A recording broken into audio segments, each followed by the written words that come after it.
क्या था वो किच किच.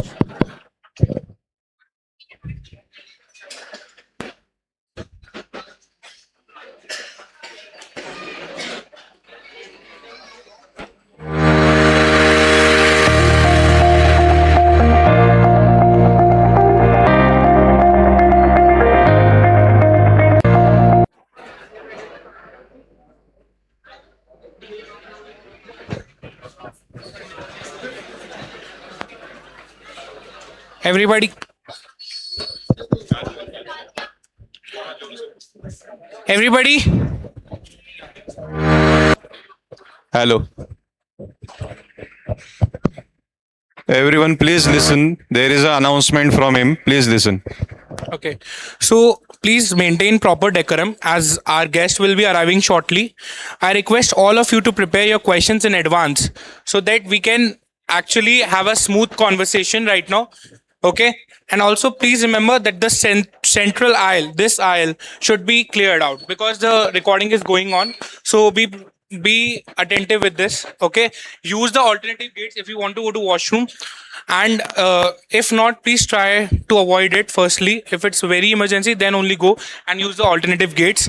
And these are the things, and just maintain cooperation and maintain decorum. That's it, nothing else. Please try to make.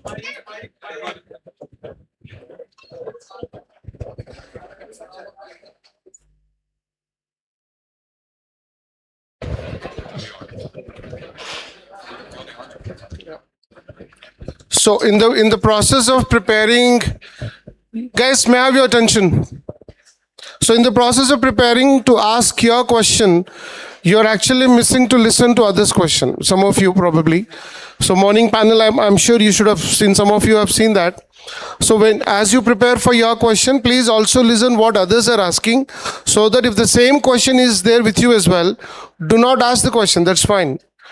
आप उन्होंने क्या क्वेश्चन पूछा ये नहीं पता, आप अपना क्वेश्चन का फोकस कर रहे हो. So please don't do that.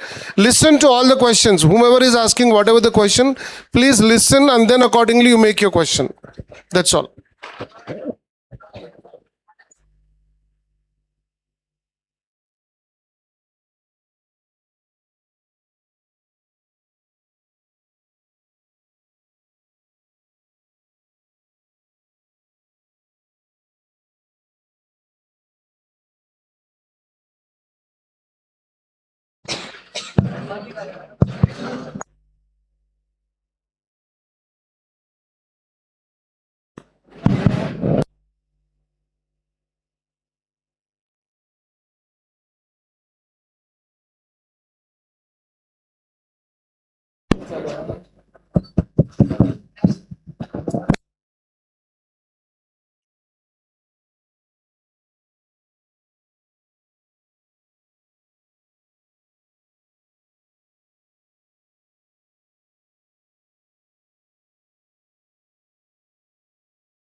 Hello, hello.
May I have your attention, please?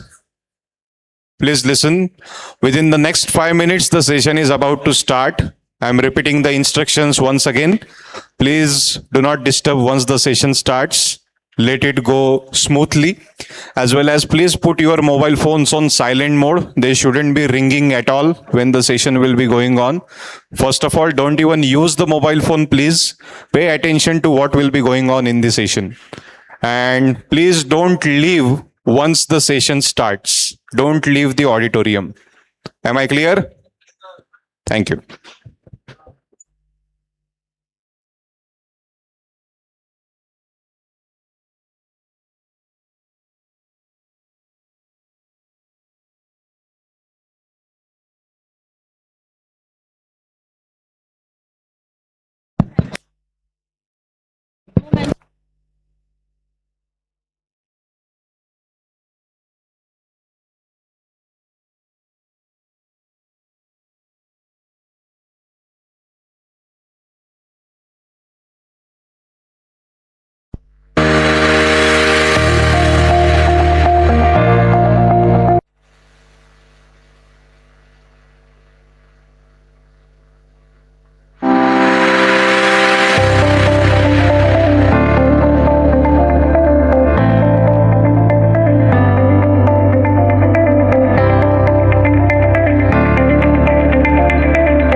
Guys, please fill the feedback. Those who have used the application, kindly fill the feedback.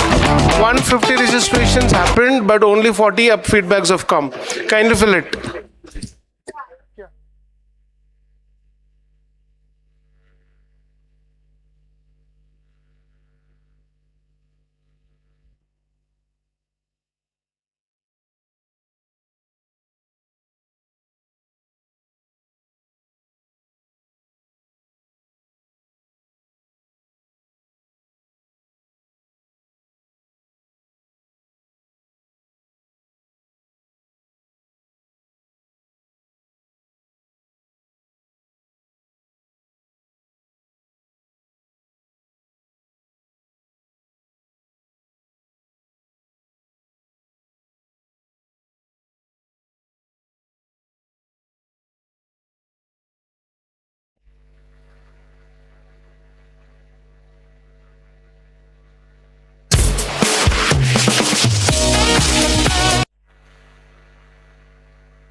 Students, please pay attention. The guests are arriving.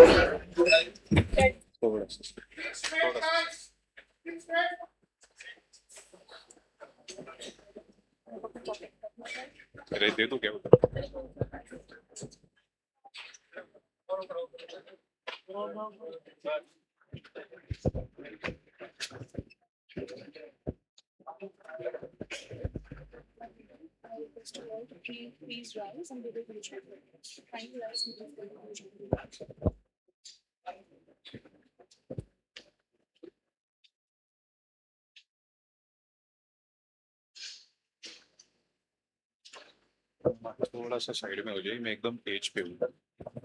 बस आपके तरफ खींचिए।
Guest का PPT नहीं अरे I kindly request you all to rise.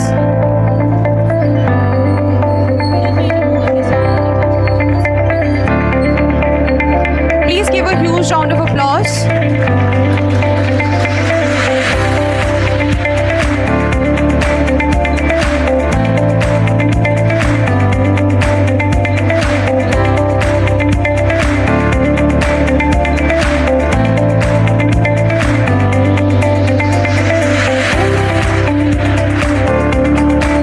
A huge round of applause for our guests, please.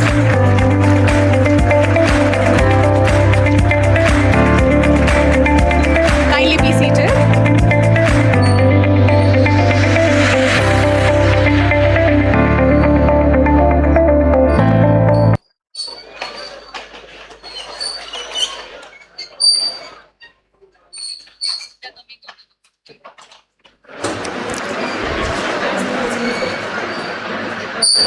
We shall wait for 2 more minutes for our guests to arrive.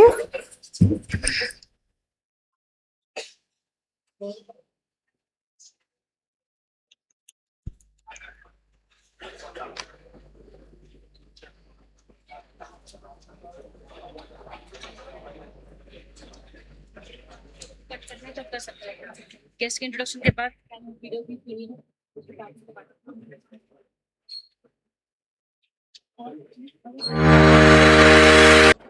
अरे आपके तो बोल रहे हैं उनका मूड का कौन है वो है बट अगर वो नहीं आते हैं तो choose subject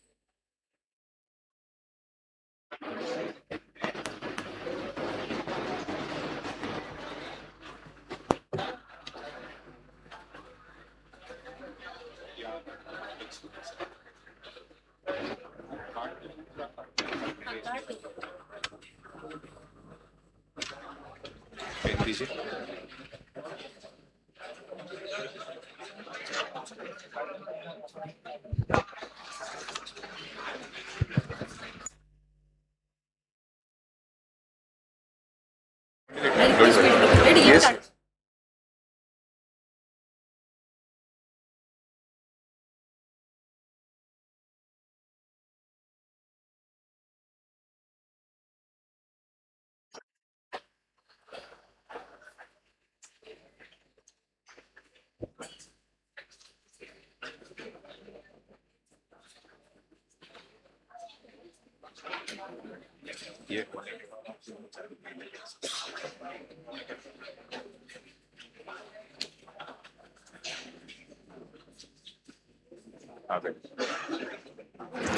I request you all to kindly rise and give a huge round of applause to our dignitaries.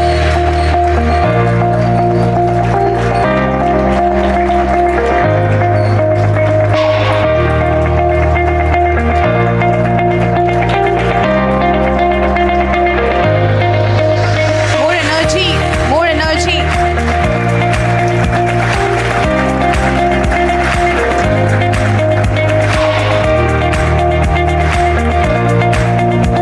Thank you very much. Kindly be seated.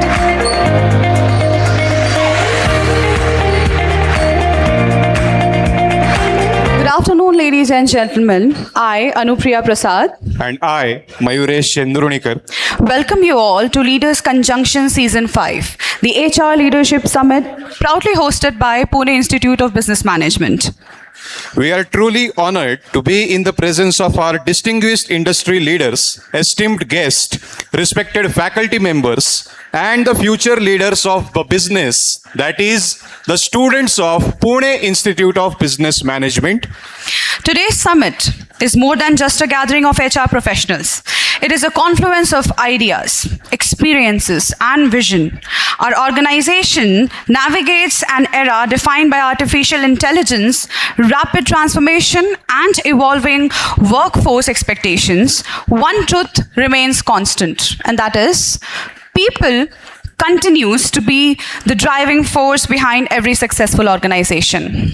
This year's theme, the human side of growth, talent, culture, and business success, reminds us that while technology may accelerate the progress, it is talent that fuels innovation, culture that strengthens organizations, and leadership that transforms potential into the lasting success. With this inspiring thought, we warmly welcome you all to the afternoon full of meaningful conversations, valuable insights, and transformative learning. Once again, welcome to the Leaders Conjunction Season 5. As every institution has its story, a journey, right? A story of vision, perseverance, innovation, and impact. Before we begin today's discussion, let us take a glimpse into the remarkable journey of PIBM through our institutional film. Ladies and gentlemen, may I request you to kindly direct your attention to the screen for the PIBM growth story. I request the video to be played. Arise, awake, and stop not until the goal is reached. This was not just inspiration, it was our starting point. From the inception of Pune Institute of Business Management, we believed one truth: build concentration of mind and you build strength. Build strength and you build leaders with faith, with zeal, with courage, with nerves of steel. We did not build a campus. We built an arena where leaders are tested and transformed. In 2007, under the Indian Academy of Empowerment and Educational Research, a unique management education model was born. From Bavdan to the Pirangut campus, the mission was clear: align education with industry, align learning with national progress. This commitment led to PIBM earning valuable accreditations and recognitions. AICTE, Savitribai Phule Pune, University Affiliation, NBA, NAC Grade A, AIU and AACSB membership. Recognitions validated quality, but impact defined growth. While traditional systems focused on classroom theory, PIBM redesigned the ecosystem. Industry visits and SME live projects were embedded as early as 2009. By 2013, our industry's first job profile-oriented training approach ensured student skills are aligned with real job descriptions, not just specializations. Adding to the list of our training innovations, we integrated the SCPS model: sector, company, product, and service. It built structured intelligence across diverse sectors such as BFSI, FMCG, IT, consulting, retail, e-commerce, and other emerging sectors. Our technology-enabled curriculum, supported by Bloomberg Terminal and ACE Analyzer, brought real-time data from the NYSE and global markets into classrooms. Pune Institute of Business Management undergoes 50-plus live business projects, 30-plus industry immersions, 200-plus CXOs interactions, 50-plus industry certifications and tech tools.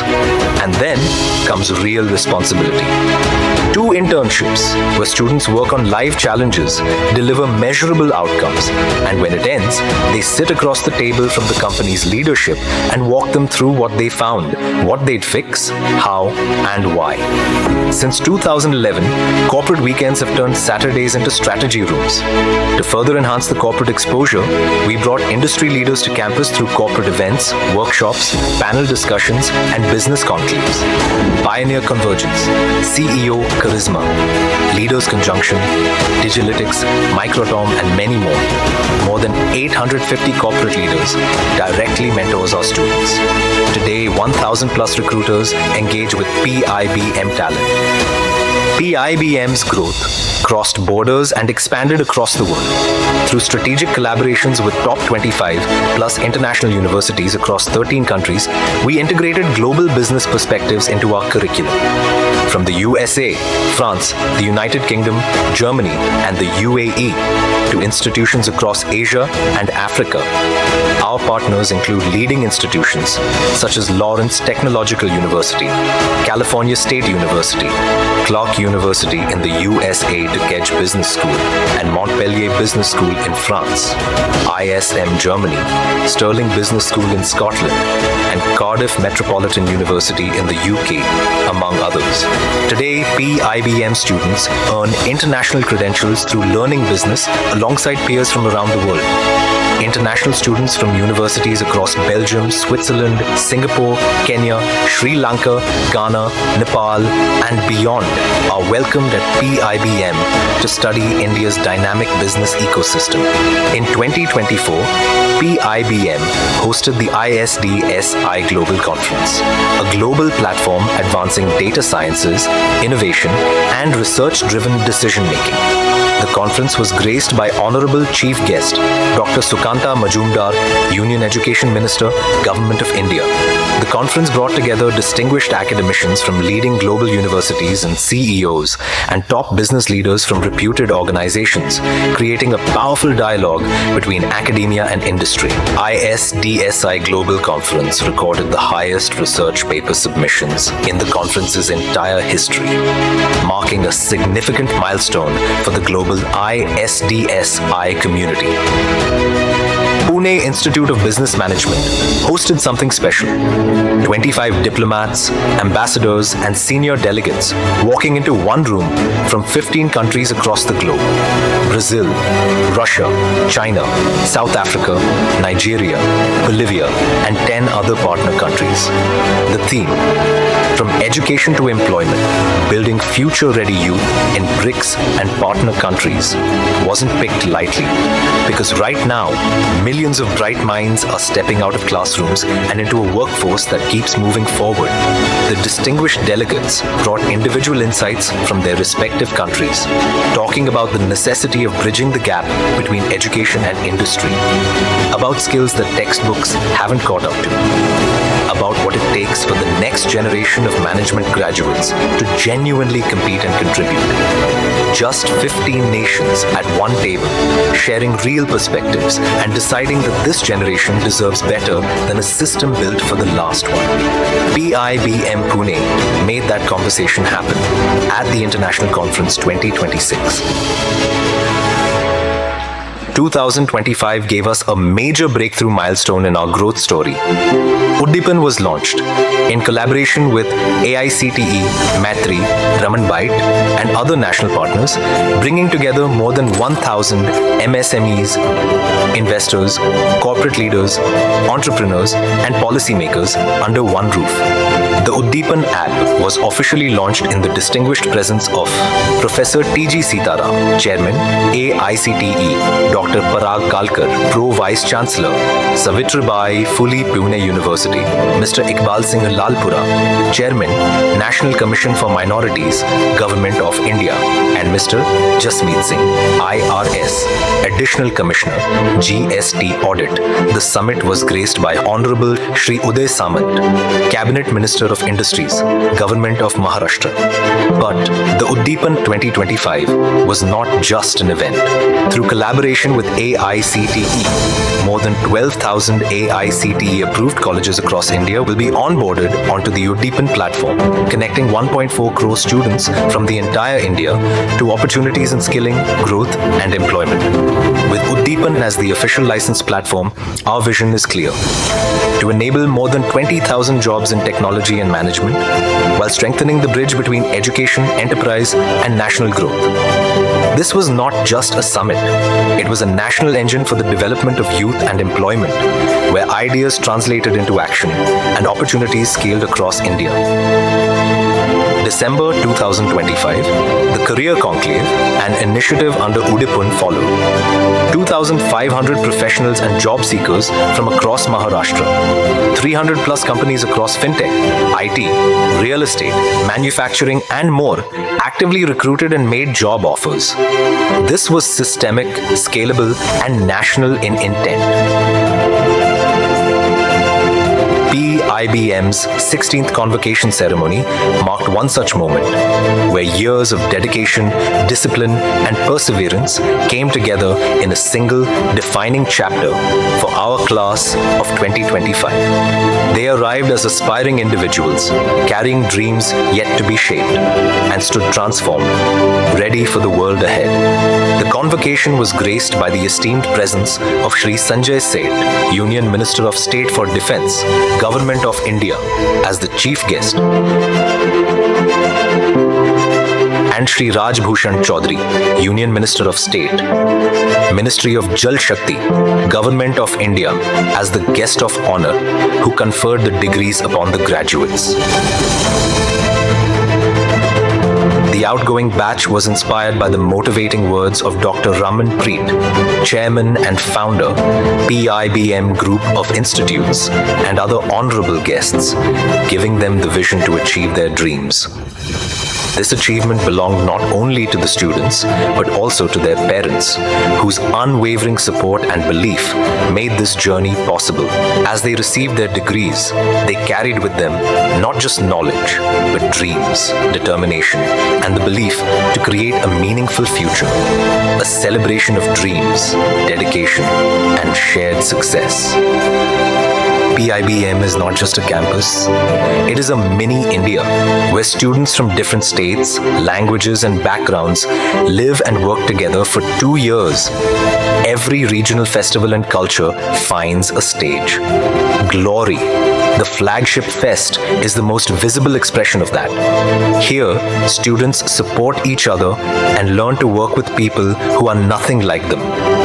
5 acres of sports infrastructure with a fully equipped gym and sports grounds. Physical discipline, team dynamics, and performing under pressure are the skills trained, not assumed. Because the students leaving this campus are going into rooms where the stakes are real. India is changing fast, and the demand is for an individual who understands both the technical depth of a sector and the leadership demands of the role. PIBM's new programs are a direct response. PGDM Rise, PGDM Prime, Executive PGDM, PGDM in Banking and Finance Management, PGDM in Public Policy and Management, PGDM in Hospital and Healthcare Management. All designed to shape national systems and empower growth. With new campuses in Chandigarh and Guwahati, in 2026, PIBM has strengthened its presence across emerging education hubs of India. And beyond India, Dubai campus will mark a defining milestone in our global journey, positioning PIBM at the crossroads of international business, enterprise, and opportunity in the Middle East to position ourselves on the global stage. But that's not the end. PIBM is opening its campus in the USA too, shaping the truly global footprint. And then there is what comes next. PIBM's Global Skill University, a shift in category. The vision is producing leaders with global skills in sectors defining the next decade. A 2,000-seat auditorium, dedicated SME center, university library, in-campus hostels and labs built for all-round development. Programs in aviation engineering, healthcare and health tech, transport management, semiconductor technology, and more will be offered by Global Skill University. These are the sectors that will define the next decade of economic and technological growth. Today, 15,000 plus strong PIBM community are out there right now, leading teams, driving strategy, making decisions that matter across banking, consulting, finance, analytics, marketing, operations, and more. Vice presidents, business heads, entrepreneurs, trained to think clearly, work hard, and hold their ground in difficult rooms. 15,000 plus students who came to Pune and went out into the country and beyond it. Arise, awake, and stop not until the goal is reached. For 19 years, this has been the operating principle of every program, every partnership, every session, every internship, and every student who walked out of here ready for the real world. In the companies that keep coming back, in the global partners who chose this institution. This is PIBM, where India comes to build its next generation of leaders and has been since 2007.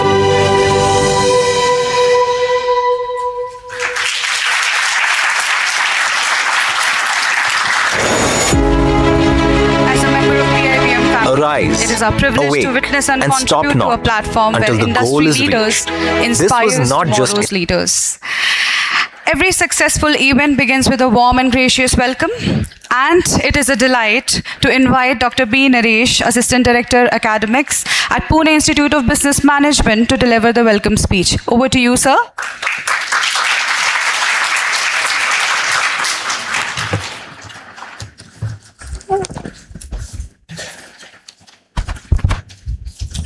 Every generation of business leader have been shaped by defining challenges. For one generation, it may be a globalization. For other, it may be a digital transformation. Today, many believe artificial intelligence is defining challenge. But is it so? That's a very big question mark, by the way. The challenge is something more serious. So with this, I would like to extend my warm welcome and very good afternoon to all the dignitaries who have joined us over here. My respected esteemed faculties, my dear students, it's a privilege to welcome each one of you for the Leadership Congestion Season 5, our flagship HR Leadership Summit at PIBM. Imagine we are walking through an leading successful organization to a boardroom and meeting a CEO with a very simple question: what is the biggest leadership challenge over the next decade? The same question, if I had been asked a couple of decades before, it may be on increasing the market share, or working on the raising capitals, or digital transformation. Today, the conversation is fundamentally changed. In a boardroom, it's no more an hypothetical question. It is all a strategic discussion happening in the boardroom across the globe. Do we have the right talent? Do we build leaders faster than the global around changing us? Do we continuously learn, adopt, thrive the AI-enabled world? That was the strategic discussion happening across the globe. The World Economic Forum features a job report of 2025, which established an hypothesis saying 22% of the ongoing skill will not be relevant by 2030. More than 170 plus million new jobs will be emerging, whereas 92 million existing jobs will no more existed. Whereas 40% of the current ongoing job or current ongoing core competencies will not be existed in a matter of 1 decade. What it says is something very simple. Let me make a small case to understand it better. So I have 2 students who have passed out from a esteemed institute, possess similar kind of knowledge, similar kind of skill set, competent with technology, and then all kind of data insights, artificial intelligence, so on and so forth, got into the same company for the same package. Will they remain to be in the same position in their corporate career after 5 years down the line? The simplest answer is no. It is just because it is no more a technology, it's no more a skill, it's no more a competency, it is way beyond. How do they learn? How do they unlearn? How do they relearn? How do they adopt to the culture? How do they carry themselves empathetic? How do they process with the people? How do they transform the business? That is the world we are moving towards for. If I take it more in detail, some of the facts I would like to share. The report shared by Deloitte in 2025 on Global Gen Z and Millennium Survey, it shows something like nowadays organization knows the current upcoming generation is well aware what they exactly need to be trained upon. They know AI is emerging, they need to possess the skill, but equally they give an importance for something beyond what AI can bring in, that is an empathy that talks about resilience and integrity, which cannot be possessed or replaced or handwritten by any kind of artificial intelligence.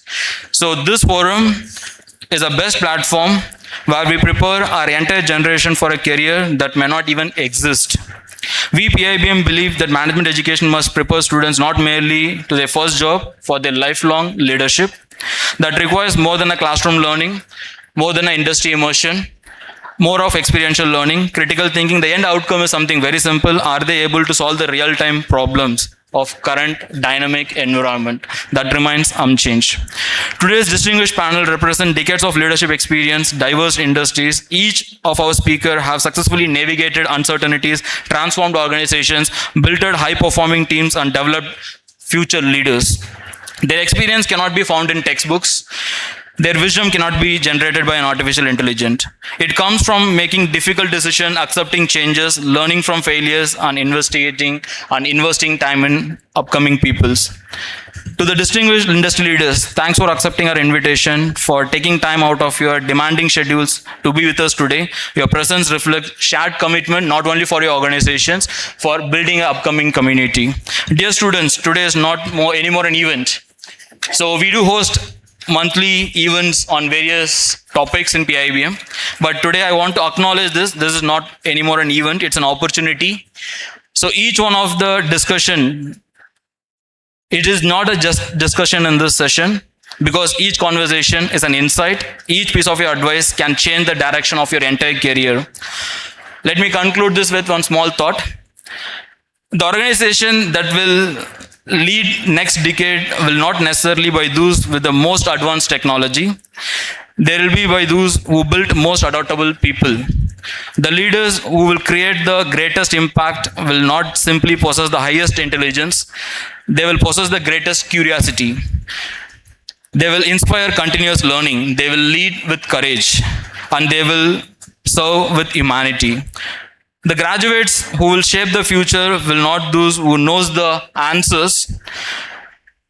Rather, they will be those who never stop asking curious questions.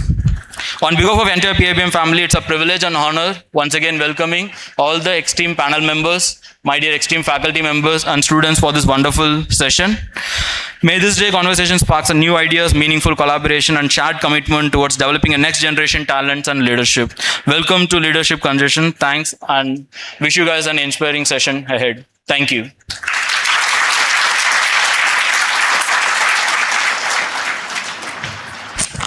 Thank you so much, Dr. Naresh sir, for your inspiring words and warmly welcoming everyone to this prestigious summit. Ladies and gentlemen, it is our privilege to introduce the founder, chairman, and the executive director of PIBM Group of Institutes, Dr. Raman Preet sir. A visionary educationist and entrepreneur, Dr. Ramanpreet sir is committed to transforming the education ecosystem through technologically driven, industry integrated learning. His remarkable contributions to the education sector have earned him a recognition from prestigious organizations, including The Economic Times. He currently serves as a National Secretary, Youth Skill Development, Employment and Training for the Government of India. And he is also an industrial relation advisor to the Honorable Deputy Chief Minister of Maharashtra. He has also served as a national advisor to the Minorities Commission, Government of India, contributing significantly to the youth development, employability, and inclusive growth. Guided by the philosophy of Swami Vivekananda, he has been instrumental in positioning PIBM as an institution that nurtures future-ready leaders through world-class industry co-designed management education. His continued association with national skill development and employability initiatives reflects his unwavering commitment to empowering India's youth and creating opportunities for meaningful careers and entrepreneurship. Ladies and gentlemen, please join me in extending a warm welcome to Dr. Ramanpreet sir for the special address. Over to you, sir.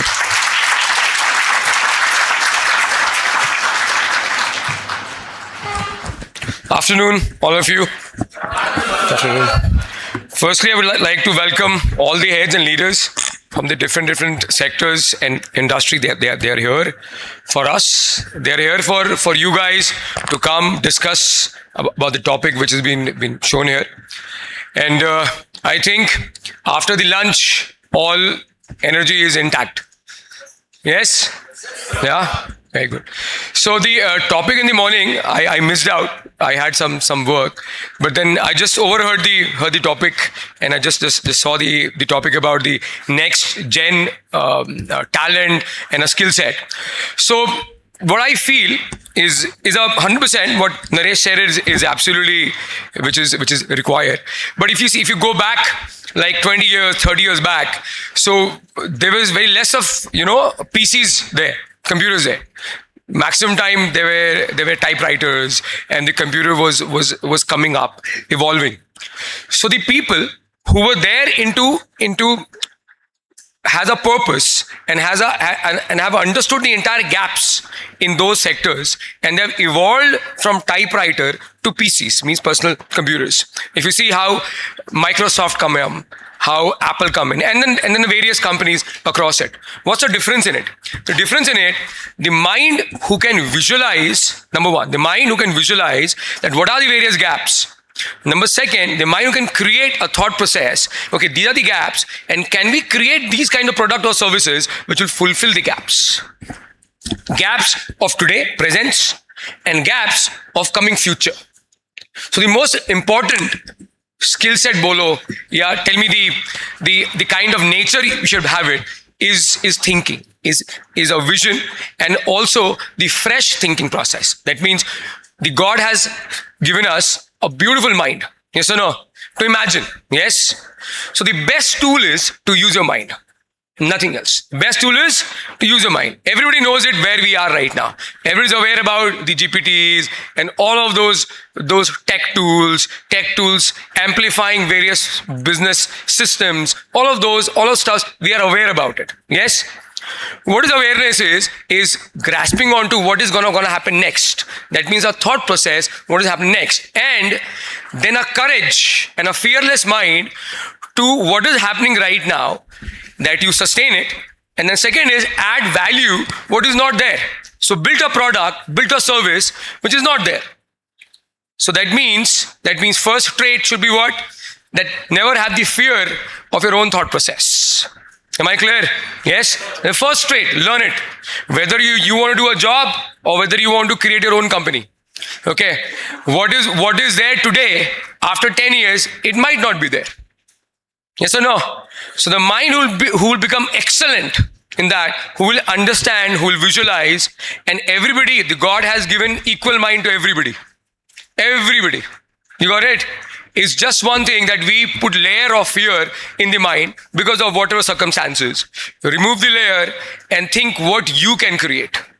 Whether you go in a company, whether you work for a company, or whether you create the company. It's a fearless mind can only create something.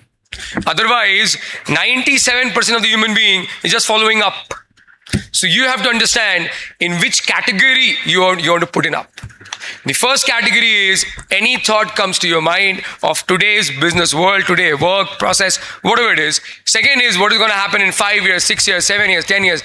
And depending upon and interacting with the various people, you think about to create something. Once you have a habit to create something, that's a different kind of skill set, different kind of talent, you'll get it. So the message is very clear. If you see the growth has been happen in the past 10 years, past 20 years, is not because we are following it. It's because some of you, some in the past men has made something which was not there. So the entire idea is that how you build your product, entire idea is how build your service, or you believe in a company which is building those products or building those services and contribute it to the next level. So coming back to the point is sustainable. Today, what is important right now? So general survey speaks about it that 85 to 90% will go and join the companies. Large companies, small companies, mid-sized companies. Okay? Second is 3% to between 7% create their own companies. So if I take this batch as a sample size, so out of this sample size, suppose 90% will join the company, and suppose 10% will create their own company. Out of those 10%, only 3% gets to some level. 7% doesn't get to that. Why? Why is that? It's not because you are different in mindset or different in thought process. No. Because you quit it in one failure. In one blow comes in, one failure comes in, you quit that. So second learning is that when you are in the journey to do something, there will be always some kind of setbacks. 100%. If there is no setbacks, so that means you're not doing anything great. Am I clear to all of you? अगर आप ऐसा कोई भी काम कर रहे हो जिसको आपको कोई चैलेंज ही नहीं है लाइफ में, there is no challenge to you coming to you, मतलब life is just passing by. So you attract the challenge. Become a mindset, become a tough mindset to attract the challenge towards it. Or design the mindset कि yes, at your age, 22, 25 years of age, with the God blessing you have everything, okay, challenge your mind, challenge thought process, can I do that? And once you get the habit of challenging every day, then trust me onto it, that whether it's AI skills today, whether it's a process automation today, or any kind of tech coming in up, you will be in the condition that any sector changes, any circumstance changes, you will be able to handle it very well. So you have to prepare yourself not only for today's talent or sustaining the whatever you're working on, it's also that continuously accepting the challenge. So two kinds of challenges happen. One, I give you challenge, number one. So you're completely with me that he has given you a challenge and I'll follow those. Number second, you create the mindset to build a challenge for yourself. Am I clear to you? Yes? So the choice is yours, that what kind of human being you want to become. Follow the challenge. Challenge तो वैसे भी face करना ही है ना, yes or no? ऐसा कोई है क्या जो विदाउट चैलेंज बड़ा बन जाएगा? ऐसा कोई नहीं है इस दुनिया में. अगर आगे बढ़ना है लाइफ में तो एक ही चीज है, या तो खुद को चैलेंज दो या दूसरे ने जो चैलेंज बनाया है उसमें पार्टिसिपेट करो और उसको आगे लेके जाओ. Am I clear? In both the ways, what is important is every day working with the challenge. Am I clear? Second is, when you get up early in the morning or when you get up, you have to ask yourself, what is the hardest work you are scared of?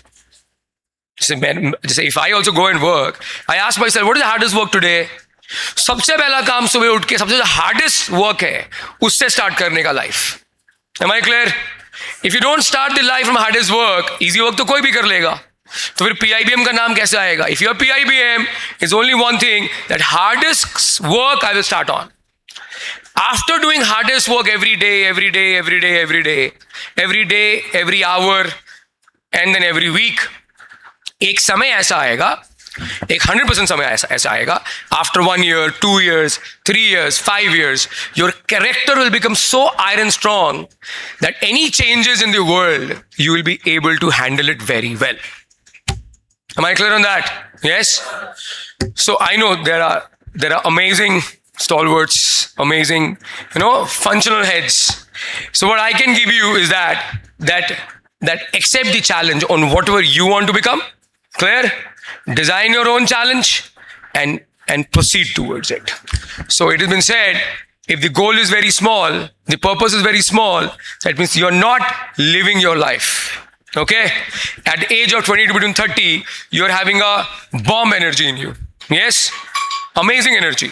So use that energy to build your life, build your family life, build your whatever neighborhood life, city life, and finally contribute to yourself and contribute for the growth for the country you live in.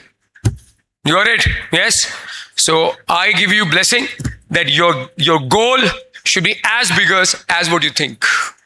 So have your goal not like a chicken-hearted. Have your goal like a big lion-hearted goals. Am I clear? Yes? If you have your goal big lion-hearted, you have to strive, you have to struggle, and then one day will happen that you will win. Am I clear? Yes? Never lose the hope in the life that you cannot win. ऐसा 1 2 बार 3 4 बार होगा. मेरे साथ भी हुआ है. यहाँ जितने लोग बैठे होंगे, I can vouch for it. सबके साथ हुआ होगा. ऐसा कोई है ऐसा एक आदमी जिसका बड़ा गोल हो और वो हारेगा नहीं? ऐसा कोई भी नहीं है. ऐसा एक भी मैं तो नहीं देखा आज तक. किसी ने देखा है क्या? किसी ने नहीं देखा. थर्ड चीज, जब गोल बड़ा होगा तो तपस्या बड़ी होगी. तपस्या मतलब सुबह उठना पड़ेगा 5 बजे, 6 बजे, रात में सोना पड़ेगा 12 बजे, 1 बजे, चलेगा. और ऐसा भी नहीं होगा कि आप हर दिन बोलेगा नहीं आज तो मैं एकदम वेरी हैप्पी, वेरी एनर्जेटिक. ऐसा भी नहीं होगा. ऐसा मन करेगा भाई चलो आज तो रेस्ट करते हैं. बट जब दिमाग बोलेगा कि रेस्ट करना है, तभी रियल चैलेंज होगा कि नहीं मेरे को रेस्ट नहीं करने का है, मुझे उठ के काम करना है और आगे बढ़ना है. That movement will shape your life. You got the point, all of you? Yes? So all of you, I said it almost, I think, when the batch was here, I said it to you that I don't want to see any student here without any, the positive power in it. Energy, the backbone should be very, very strong. Am I clear? Attention from the mind. Groping nahi hona chahiye. Am I clear? Yes? Eyes should be clear. Mind should be very, very sharp. तो इस चीज के लिए 3 things is important. What is one? First, right fooding habit. क्या चाहिए आपको? Right fooding habit. गंदा खाना खाओगे, गंदा एनर्जी आएगा. गंदा एनर्जी आएगा, गंदी सोच आएगी. गंदी सोच आएगी, काम भी बेकार होगा. तो सबसे पहला कैसा है? Right fooding habit. Number 1. Am I clear? Number 2, beautiful exercise. Every day exercise. Exercise makes you feel good about it. Okay? Yes or no? Boys or girl, exercise is critical and important. Clear? Yes? Third, discipline of work. जब आप ये 2 चीज को follow करोगे और discipline of work को follow करोगे, life will automatically come in a right habit. And once comes a right habit, you will go ahead in your life. You got it? Yes? So I think in a shorter message, I've given you the clarity of the thought process, what you should carry. Okay? And thank you so much once again to come, all of the leaders here. Thank you.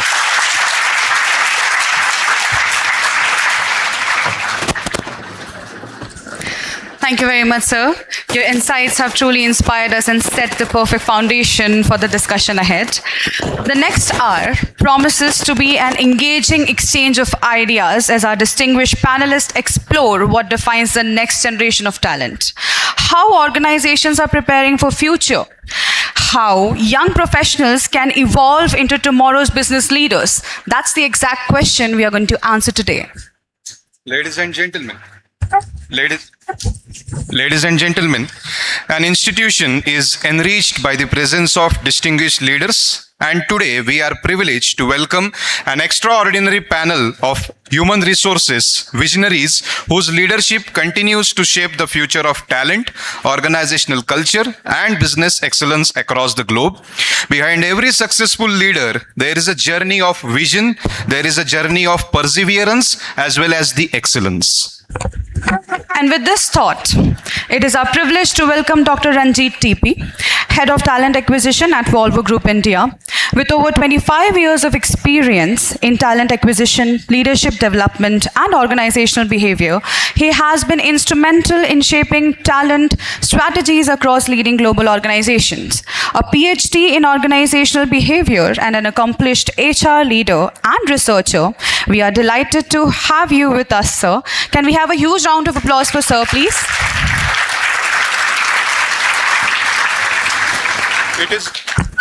It is now my pleasure to introduce our second distinguished panelist, Ms. Gayatri Wawar.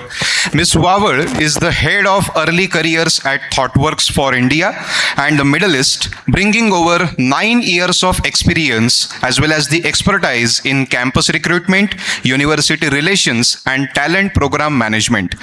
Recognized as a LinkedIn top recruiting voice, she has successfully built and led early careers in hiring initiatives for leading global organizations including ThoughtWorks and the Deutsche Bank. Can we have a huge round of applause for Gayatri ma'am, please?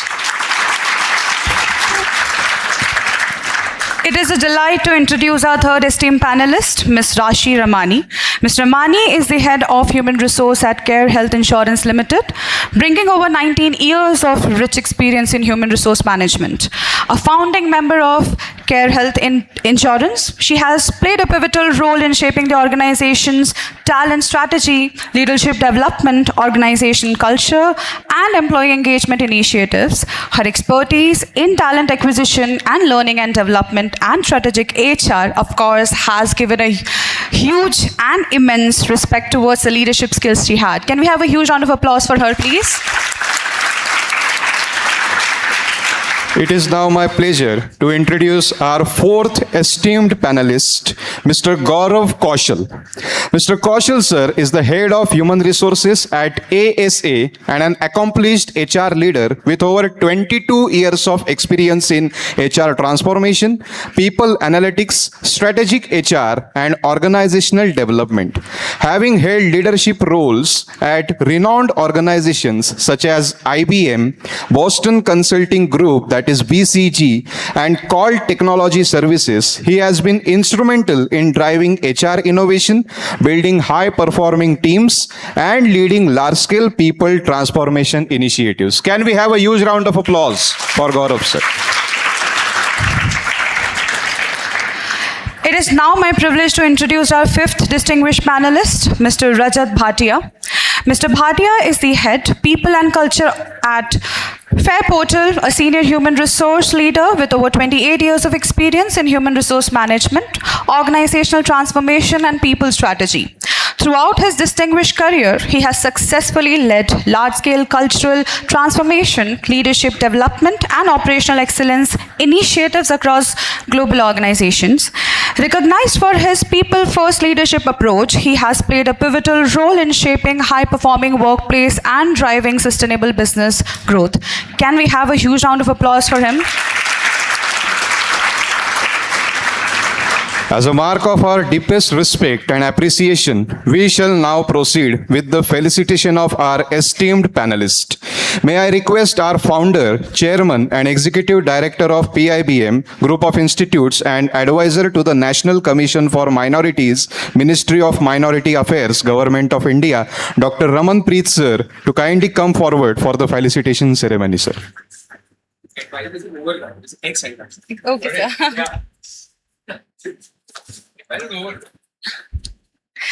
May I now request Dr. Ranjit TP to kindly join us on this stage for felicitation, and I request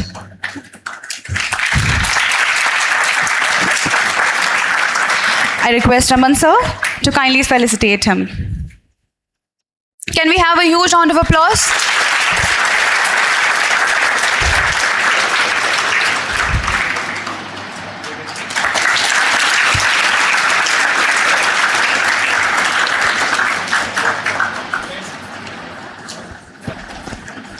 Thank you very much. Sir, I request you to please kindly be seated. Now may I invite Ms. Gayatri Wawal ma'am to graciously come forward and join us on stage and request Dr. Raman sir to kindly present her with a token of appreciation from PIBM. Can we have a huge round of applause?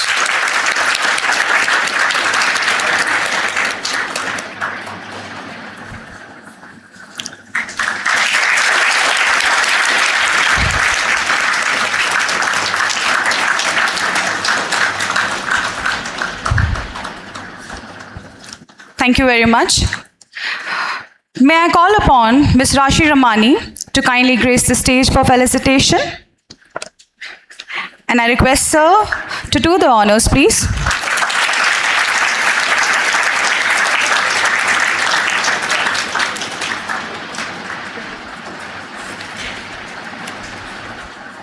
A round of applause is expected.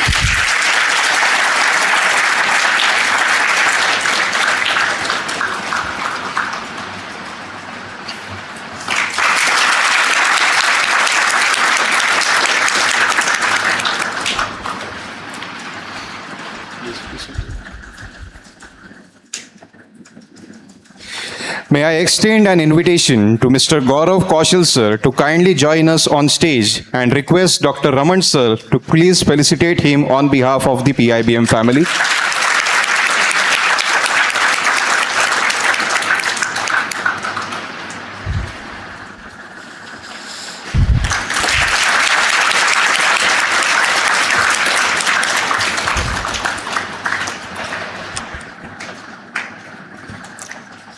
Thank you very much. May I extend an invitation to Mr. Rajat Bhatia to kindly join us on the stage and request Dr. Ramanpreet sir to felicitate him on behalf of the PIBM family.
Due to some work, sir has to leave. And please, can we have a round of applause for our Honorable Chairman, sir?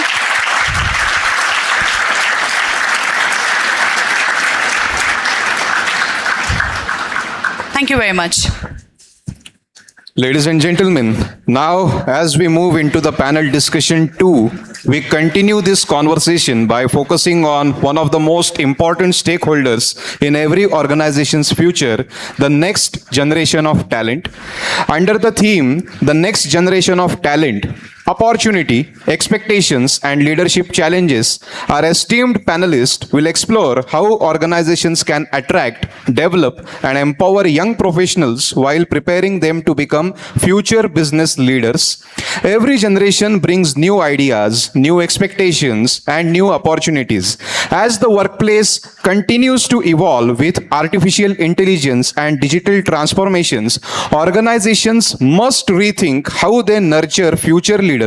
So with this perspective, let us begin our second panel discussion on the topic, the next generation of talent, opportunity, expectations, and leadership challenges.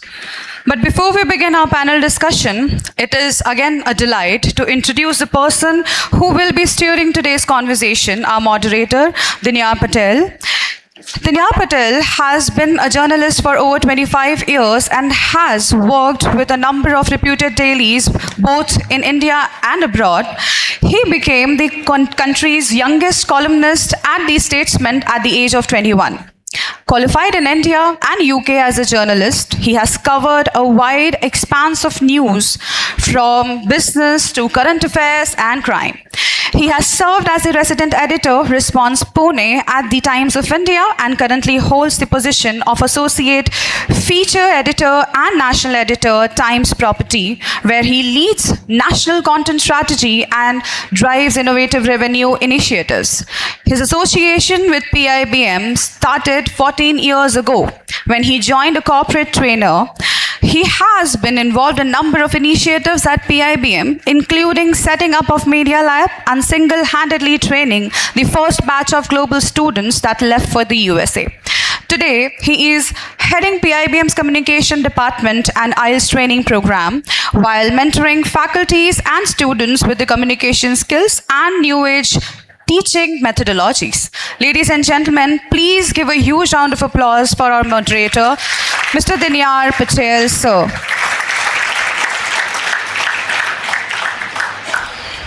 Over to you, sir.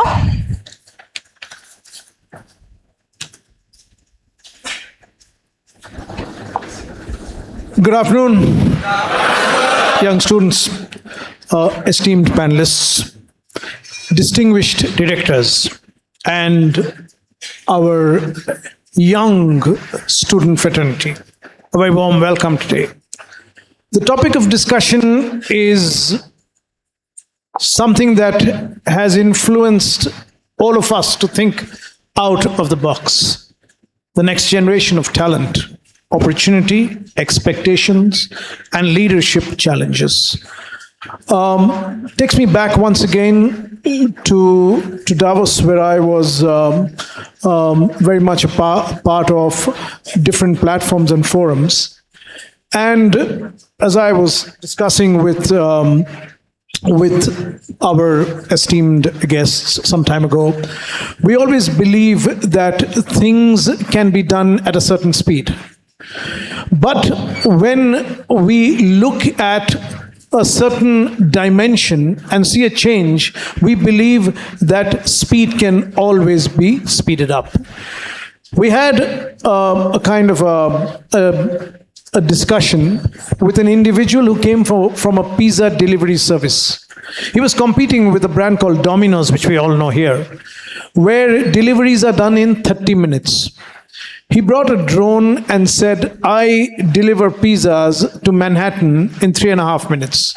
In 5 minutes flat, if my pizzas are not delivered, your money is returned back. So what intrigued me and interested me was this young person who was giving the presentation, among prime ministers and presidents who were all there, was not more than 24. A young man from Wharton School of Business had developed a mechanism where pizza delivery could happen in 5 minutes.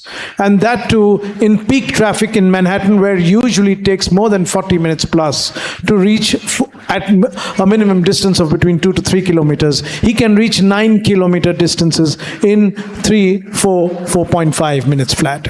So makes me start believing, that the next generation, which is your generation, which you belong to, is wired differently. Development for you is not about how we or you evolve. Development for you is thinking out of the box. And I think what AI is doing is making us think beyond. And that would be my focus of discussion today. I'll keep it short because in the interest of time, we don't want to keep the discussion moving way forward. We would like a Q&A session to extend a little more so that your questions are answered more than ours. So I'd like to begin. Any of our panelists could answer this. What distinguishes today's MBA grads from previous generations who are entering the workforce? What's the difference, sir?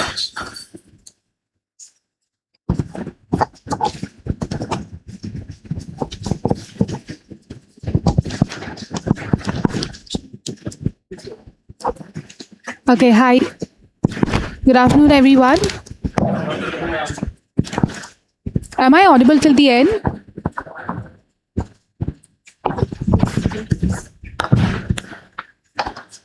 Am I? Yeah. Okay. So to answer the question, I guess the first thing is MBA in the older times was more about management and strategy. A simple one-word addition to these days would be technology. So your MBA is not just about creating strategies, creating management pipes and all of that, but how do you use technology to create your strategies? Or rather, how do you manage this technology as well? I guess that is one of the striking differences that I have observed so far. I hired a few, recently I hired a few MBAs in my team. What I have noticed is that the age we were,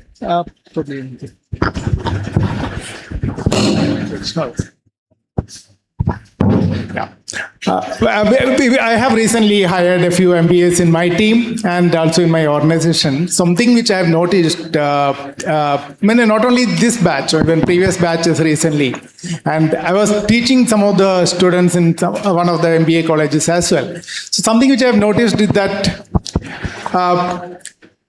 it is more about I can do it, I can learn it, and then probably whenever it is required, I will learn. So that is something which differentiates the MBAs of our age and the one. We always thought that we will learn this and apply somewhere tomorrow. And we will learn everything. And we'll try to learn as much as possible and then see how I can apply in my work. For example, when I did my MBA, before I did MBA, I did a PG diploma in taxation. And I thought I will become an HR manager one day and I will pay the salary for people and I have to know what taxation is. So that is how I did my PG diploma in taxation. And the new generation, today I have a girl whom I hired and I asked her certain things. Do you know these things? No, don't worry, Ranjit. Give me this weekend, I will finish it and come back. So that is the biggest difference I see. Sometimes you have to have a balance of what you know and what you can learn. Sometimes there are certain skills which you cannot learn in 2 days or a weekend. So that is the biggest learning or biggest difference I see from the previous generation and this generation. Good afternoon, everyone. Am I audible? Okay. When we look at today's graduates, there is no difference in the ambition or in the way they want to get associated with organizations and want to work. There is no difference. The difference is in the way they have been grown up, in the environment they have been grown up. So this is the age which has seen COVID happening. This is the age which has seen AI becoming the mainframe. This is the age which has seen startup becoming $1 billion business in no time. And a lot of careers getting made on LinkedIn, YouTube, etc. So the definition of success itself has a different meaning today. It's no longer bounded to a traditional concept of growing in a direction of one ladder in the organization and getting successful. It's multifold. It's multifold. No longer stability or a stable path is a competitive advantage. Today, the competitive advantage is adaptability.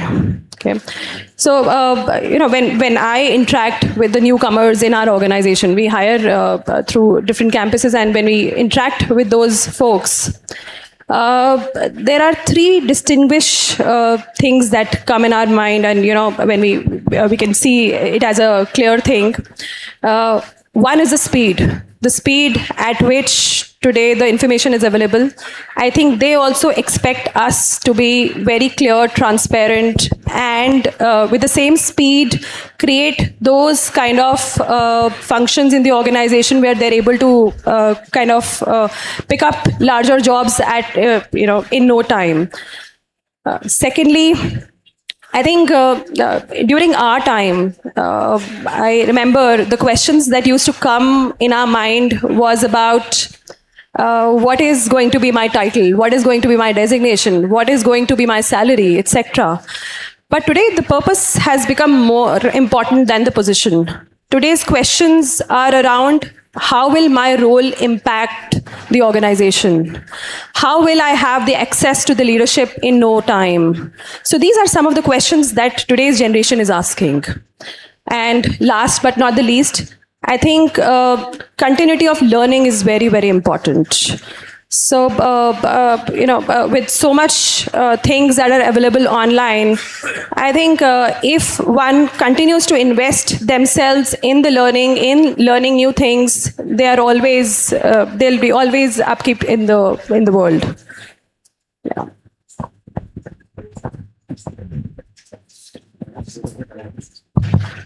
Hey, good evening.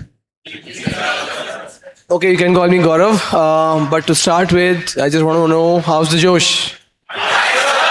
Great. How's the Josh? Yeah, that's better. So I need to get the energy to give you energy back, and that's how the conversation goes on. Because we are not here to give you gyan. We are here to answer to your questions. And whenever I'm addressing a batch of students, I'm always reminded that every generation is different. So times are changing, technology is changing, expectations are changing, and the workplace is also changing. So now the question is that, is Gen Z ready for the workplace? I think it is more important that is the workplace ready for the Gen Zs. Right, so we are in 2026 living with the 2010 policies. So yeah, some firms are changing and some are on the way, but the firms or organizations who are lagging behind say they won't be able to survive. So this is a place and this is a forum to keep on asking questions. It's better that we get questions from you rather than we speak a lot. But we five can continue for 5 hours, but that's not the purpose. So I would encourage you to please keep on asking questions when your right time comes, and we'll be happy to answer those. So I think Gen Z is the future, and we all need to know that how to build our policies to be conducive about the new generation. It's not about that are they able to fit into the organizations or not. So that's my take. Thank you. Thanks. Okay, good evening, everyone. I know you're hearing everyone, and probably in context, everyone's talking the same thing. Obviously, you guys are sitting with this whole confusion and conundrum with this technology, AI, a whole bunch of things hanging like swords on your head, right? Which is true. One of the questions that a very valid point which was raised is the organization also ready? So it's not just you who's facing that confusion. It's also organizations who are facing this confusion. But right now, it's not about the organization separately or, we're talking about you, what you guys are doing. How do you see the future, right? As leaders, when we look at organizations, when we hire people, we interact, when we look at today, all of you have knowledge at the tip of your finger. You can access whatever knowledge I can access, you can also access. So that is not the difference. But as the trend is changing, as technologies are changing and advancing, I always like to give this example. If you go back 100 years, 200 years, what was happening? You look at the inventions that happened about 200 years, etc. There was a cycle, right? That there was an invention. That invention lasted for 30, 40 years, literally. That continued. And some generations went through their most part of their life with the same thing, with some modifications, of course. Maybe 50 years back, that cycle of change started to reduce, right? 10 years back, that even fastened. Today, as we speak, things are changing by the day, by the week with this AI thing. Every day something new is coming, right? And for each one of you, you have to understand it's not going to be necessarily that AI is going to take away all the jobs. I think your faculty person who was addressing earlier gave a very valid point that while there'll be certain skills, 22% skills that are going to not exist, but then there are going to be new skills that are going to get added. But for organizations today, what's going to be different is it's not people with technology that are going to have the future. It's individuals who can utilize and use technology very efficiently and at the same time have a significant amount of human intelligence, strong human intelligence to solve complex problems. Those are the people who are going to survive. It's important. How do you resolve complex problems? What you're going to learn here, one of the questions that was asked up front was, how are the MBAs different from earlier? The biggest difference I see, earlier in our times, it used to be theory. Today, there is a combination of theory and practical and the access of knowledge, right? So that is a big, big difference. But keep in mind, as organizations, as leaders, when we're hiring, we are looking for talent who can adapt, who can change, who can move very quickly with some of these changing times. It's not just the AI. Don't get stuck in AI. AI is one part. We have to accept it. But there'll be multiple things that will come in the future. What you have to train yourself from today is the fact that how you're going to adapt yourself to these changes. That is going to be the differentiation. Yeah? Thank you, sir. I thought it was a very thought-provoking point that you brought up, that how does the youth see the future? I think that's where we're actually looking at, and that's what we'll talk about. So, the question that comes to mind now is, how do young minds navigate through such a minefield of knowledge, that is actually inundating us today? You've got your internet, you've got your mobile phone, you've got your technology, you've got your Netflix, and you've got your course studies to complete, and you've got a job to look for. So how does the mind navigate through so many complex dynamics, and what's the way forward for them? The take I have. I can start. So, technology, as much as it is a boon, sometimes it can also be a problem, right? Simple thing, you're seeing me running in and out. Mobile phones are a very, very good thing, right? Good invention. But they've created a big problem. You can be accessed anywhere, and you cannot give an excuse that I'm not available, right? If there is something you are being contacted, you have no choice.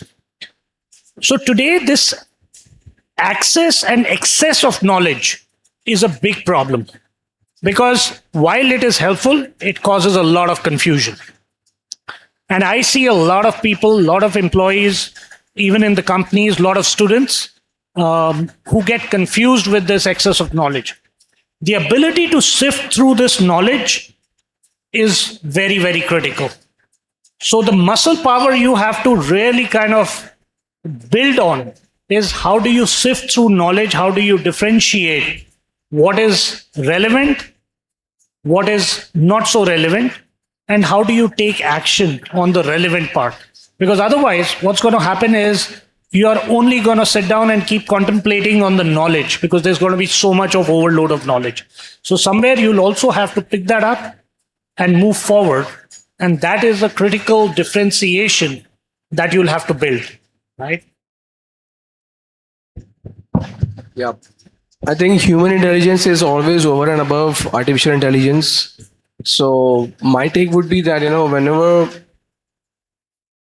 you have been challenged through a business problem, tomorrow you're going to join a corporate world, or as sir has said that, most of you would join a corporate world, and some of you would start your own startup, wherever.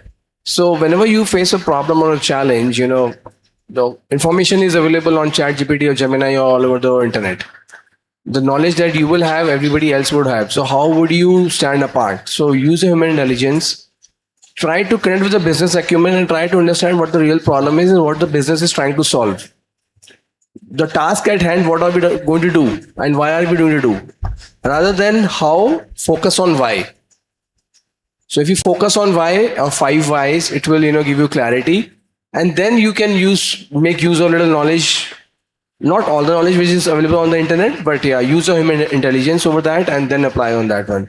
That's a very simple skill because it keeps on happening in our day-to-day life also. For example, HR policies were made decades back, it was a very niche job. Okay, do you know how to make HR policies? Now you type a chat or command a chat GPT that, okay, give me this policy, that policy, and chat GPT will give you a fancy policy to be implemented. But would that solve a problem?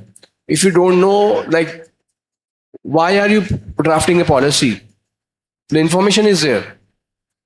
I'm talking about HR because I held HR, but that's okay. But you can relate this with your other examples, whether it's a technical or a finance background or IT or computer science, wherever. Why are we doing it? What's the purpose? What is the problem that we are going to solve? And then think about that, connect to the business solution and the impact and the value add. And then you can make use of the information which is available on the internet. Otherwise, for example, just on a different note, there are millions and billions of videos available on YouTube that how to make dishes, or let's say I don't know how to cook, but if I type in how to cook butter chicken or any dish, they're available, right? But does it make me a good chef? That's the answer. Now please try connecting with the dots. The information is there, but that doesn't make me a good chef. And the person who's a good chef, do you think that person has become a good chef by watching the videos or the information? So that's the answer. Thank you. Yeah, an addition to this view is this is always a problem. There's too much of information available everywhere, and the industry does understand that. How do we now cater to this problem, right? So the industry is also coming back with its own type of solutions. So certain examples are something like Instagram was not so much buzzing like 10 or 12 years back, right? You did not have official company pages on that. LinkedIn was everything that we were using for all of the corporate stuff. But I know, like Gen Z, we are too much on Instagram, Snapchat, and all of, I'm sorry, I'm just giving a very targeted example. But you will see a lot of our organizational pages are there. On all of these different social media platforms. We also do create reels, right? And we are trying to help you focus your energy into the actual thing that you're trying to solve or find, right? For example, the most common problem for an MBA graduate will be finding a job. There are organizations like us who are trying to bring in your energy and focus on that one particular piece of content which is helping you to understand how will you try to find a job, right? So hours and hours of scrolling, just looking for random videos here and there, maybe that will not solve, but when some targeted content is coming to you, or you know that this is the type of information that is going to help you, you will have to kind of tweak your focus also accordingly. I'll hand it over. Yeah. See, the biggest differentiator will be to understand what is relevant and what is not relevant for you. I was having a discussion with one of the campus hires, and I was generally asking him, what is the biggest problem that you face in the campus, which AI is also not able to solve for you, or maybe technology is also not able to solve for you? He said he was an engineering student. He said that there are so many subjects to be chosen from that entire batch gets lost in it. So he took a project to put all the subjects at one place, make relevance out of it, and help the students navigate through the entire scheme of subjects and choose the best one for them. So, here it is your intelligence and your acumen and your interest that will play much larger role than any of the technology can play. Thanks. Yeah, I would like to answer this in two parts, sir. So one is that information overload due to the entertainment part of that. Second is about the use of overload of information which comes from the part of knowledge which you use for your academic purposes and all. There are enough researchers which talks about. How many of you, by the way, have Instagram accounts? Yeah, no, no. Yeah, okay, all of you are. And how many of you use more than 20 minutes in a day? All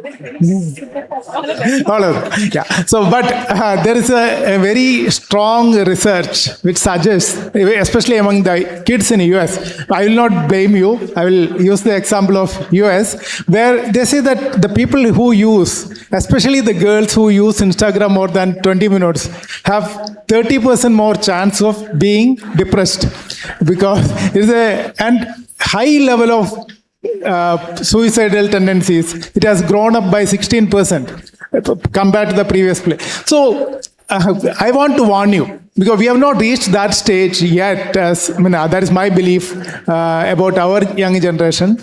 Maybe because of nuclear families or not even good family relationships in Western countries, it has reached a very bad situation. Now we are also in the same journey. If you continue to be on Instagram and other social media for a longer time, chances are there you are inviting depression, you are inviting unhealthy mental habits, and you get addicted to that. And brain is going to rewire itself according to the fast moving videos and your doom scrolling. So your focus, attention will come down. So my request to all of you today is that try to control that part, probably till you settle yourself and become a little more mature, because the brain you have today is very susceptible to rewiring. So bring down less than 20 minutes. Probably that is a good time. I would not say don't use at all, but try to be there. Second part is about using your ChatGPT and other tools for your academic work. This is also another overload. You get everything at the fingertip. Earlier, around 4 years back, I used to teach in a university and I used to give an assignment as a guest faculty. On a weekend, I would go teach there and tell them that, friends, you have to do an assignment on, my subject was psychometrics. Come back with this, how to use psychometrics for this purposes I would give. They would take 1 week and then call me, sir, I have not done, can we extend it? Another 1 week. Generally on an average 3 weeks time they would take to come back, because they have to study other things and do this parallelly, right? Last year when I taught, I gave it before the break in the class, and by the time I finished the break of half an hour, I came back, presentation was ready, beautiful presentation.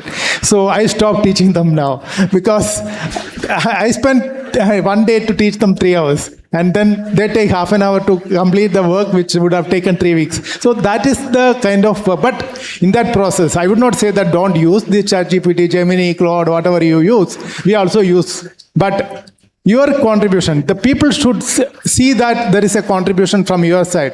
And if you don't do that, your ability to think, without ChatGPT, you will not be able to survive. That is what these AI companies are doing. It is 95% discounted today.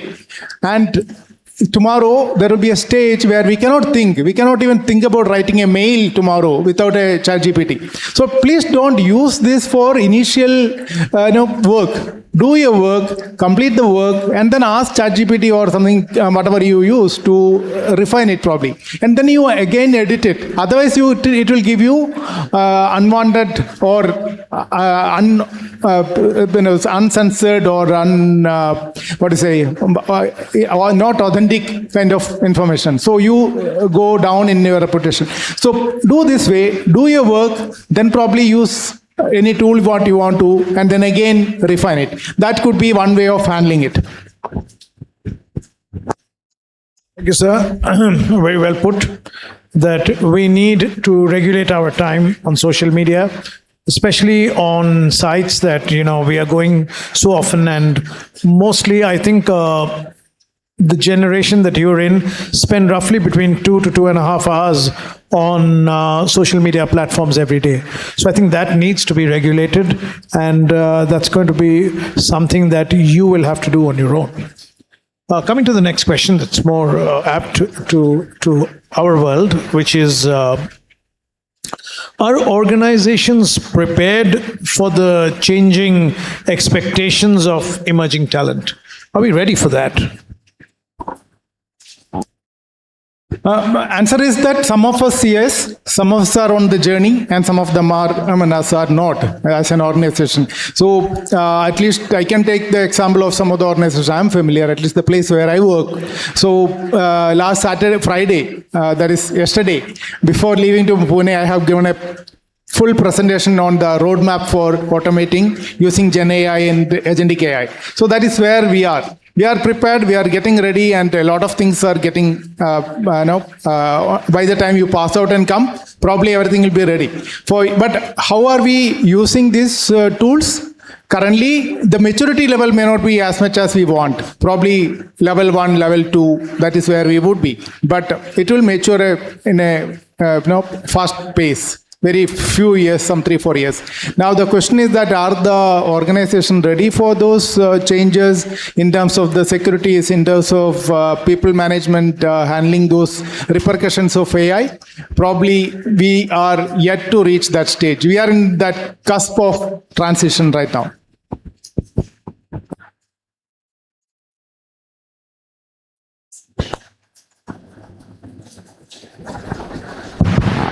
Okay, on that one, I'll give few examples. Yes, organizations are changing with the current trend of dealing with new workforce, which are Gen Zs. I can give few examples. For example, I can take only my examples because the organizations which I have worked with, I cannot take other examples, and that is not fair. So I was with IBM for 15 years. This is a real example, and I could not meet my CHRO in those 15 years. Very simple statement. I could not meet him. CRHOs, like they kept on changing every 4 to 5 years, example. But I could not meet any one of them. I worked for 1.5 decades in IBM. That was old ways of working. In the current organizations where I'm working right now, it's a flat structure, and my entire team is reporting to me. So that is a change. So whether a 20-year-old guy or a 35-year-old guy or any team member, they all report to me, and we believe in taking ideas. As an example, like we were working on some project, and with the years of experience and etc., it was not difficult to crack that project. But instead of giving an order or giving a mandate, okay, you guys need to do this, I asked for the ideas because from my young team, young talent, that okay, you are young blood, give me ideas that how do we implement this. Not that we didn't know that how to, for example, we were implementing a policy, but before that we wanted to do a due diligence, that what's going to be the impact of that, etc. How do we manage the implementation, execution, communication, to which all workforce, demographics, etc. So I was seeking ideas. So organizations are changing definitely. And another example is, you can relate it with the cricket world.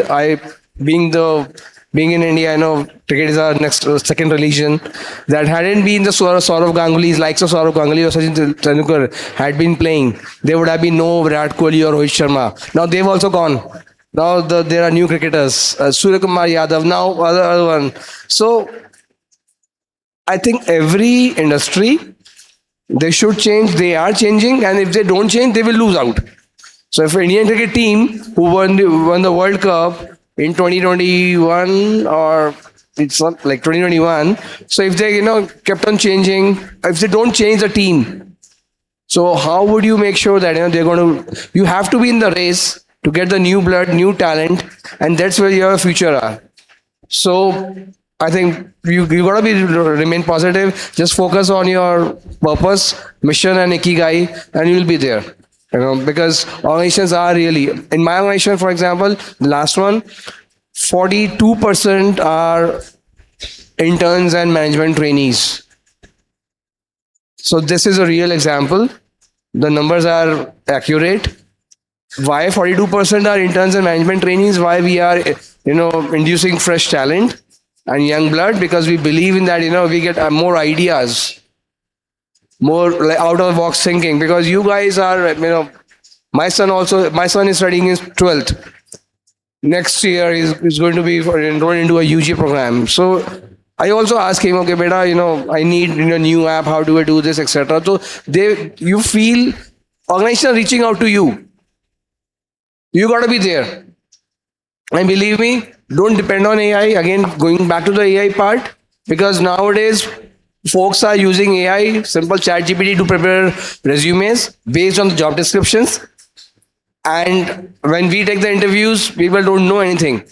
The resume is so fancy, done that, achievements, etc. And there's one example that, I was taking an interview and somebody mentioned that, okay, I reduced the attrition percentage. I simply asked one question because that was a chat GPT resume. I asked that, okay, percentage, unreal. You got to present yourself that, okay, I'm not a chat GPT or AI driven guy. Ask me real-time questions. And organizations are asking about failures.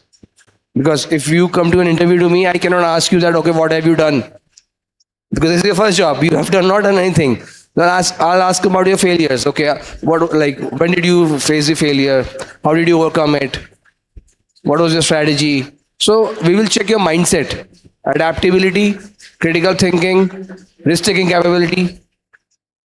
That's it. Yeah, I think I'll again give a very real-time example over here about how organizations are changing, adapting, and welcoming. If you see my photo, right, this is what is there on LinkedIn. So my day job or my primary job is hiring graduates every day. Me and my entire team, we travel all over the country, certain other parts of India, and we hire a lot of Gen Zs, right? I'm not very old than most of you, but then my style of working, I kind of adapt more with people who are older to me. But when I'm talking to Gen Zs day in and day out, I got a feedback from one of my leaders, you have to vibe with them. Did I use the correct word? Vibe, right? So I was like, okay, let's just hunt for what is this Gen Z vibe exactly. Then I shot this picture. That was one of the selfies and I put it on LinkedIn. After that, I could really see, so we have these huge elaborate onboarding programs and induction programs for all of graduates, right? So that is one step that the organization is taking ahead to you, that yes, we are trying to get you into our culture. But that was something, as a very direct example, by me itself, right? Like I was asked to change so that you can manage stuff. And after that, I could really see, a lot of Gen Zs and graduates like you were coming to us and talking to directly. Otherwise, there was always this sense of, oh my God, she's so sturdy. Let's not go to her and talk to her. But things are definitely changing, just like what Gaurav said right now. Okay.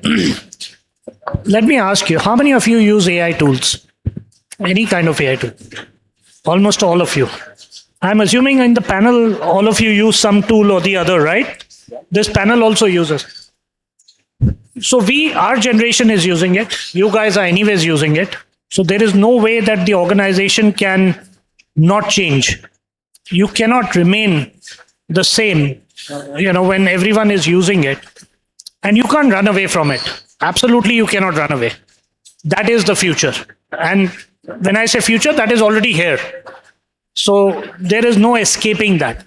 Organizations are trying to figure out how to adapt to the change. One of the biggest differentiators right now, or the challenge that is there is too much of focus on everything. Right now, the simple solution for everything is AI. We don't know. We've not worked on all the use cases. A/B tested all the use cases that everything will get solved. So organizations are trying to figure out what will work, what is going to be the ROI. All of you understand ROI? Okay. So they are trying to understand what is going to be the ROI, because there has to be a return on the investment being made. And that's how they're going to tread. But a very simple answer, there is absolutely no way they cannot change, or they are not changing. The only thing they're going to put in is controls. They're going to put in compliances, because there are certain risk elements. There are certain exposures. All of you must be reading compliances, legal, those pieces you'll be reading. If unmonitored, this can create a lot of problem for organizations and individuals. So that is how this is being looked at in organizations today. So, organizations are definitely changing. I mean, there is a huge intention of the organizations to change and kind of build a place for Gen Zs to adapt well. Like Gaurav mentioned that they have made a structure flat and there is no hierarchy that exists in the organization. Something similar to that we also did. We have a flat structure in our organization. The designations are based on the role one does. And earlier there used to be stringent promotion policies that after every 3 years there'll be a grade change, etc. Today, those kind of barriers don't exist. Even if somebody has worked for 6 months and has shown caliber, they get promoted to the next level and the role-based designation is given to them. So, slowly and gradually those changes are happening, for the Gen Zs to settle in well. But it will take some due course of its time when we try and understand incompleteness, what exactly it's gonna make you settle. So, yeah. I've got a small example to put also there. Post-COVID, industry has changed and we've changed also. So we were working on desktops, which we always did, and we had these small cubicles which we occupied. So the editorial cubicle is usually out of bounds. You don't meet the editor unless you got something important. You don't go to him for a leave application, you file it. And the hierarchy down the line, the secretarial level people clear it. So COVID changed all that. People came back and they said, is it required with our laptops now? We need to be in cubicle environments.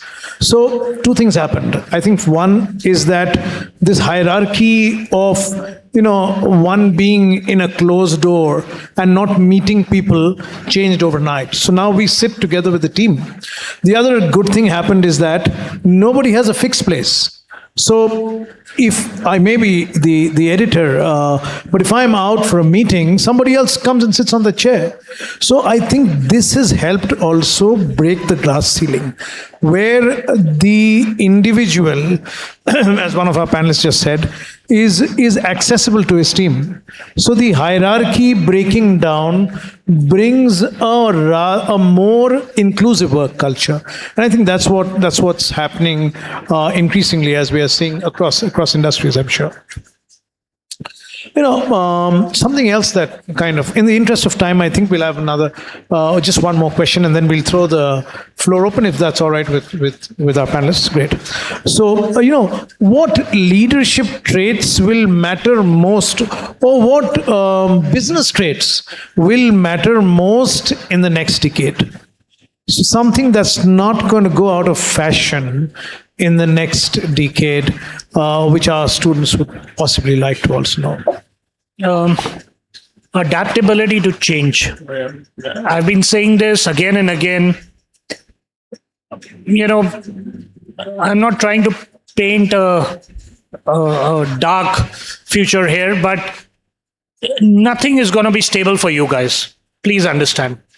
There's not going to be a phase of 5 years where you've learned something, understood something, and you'll get 5 years to continue with that.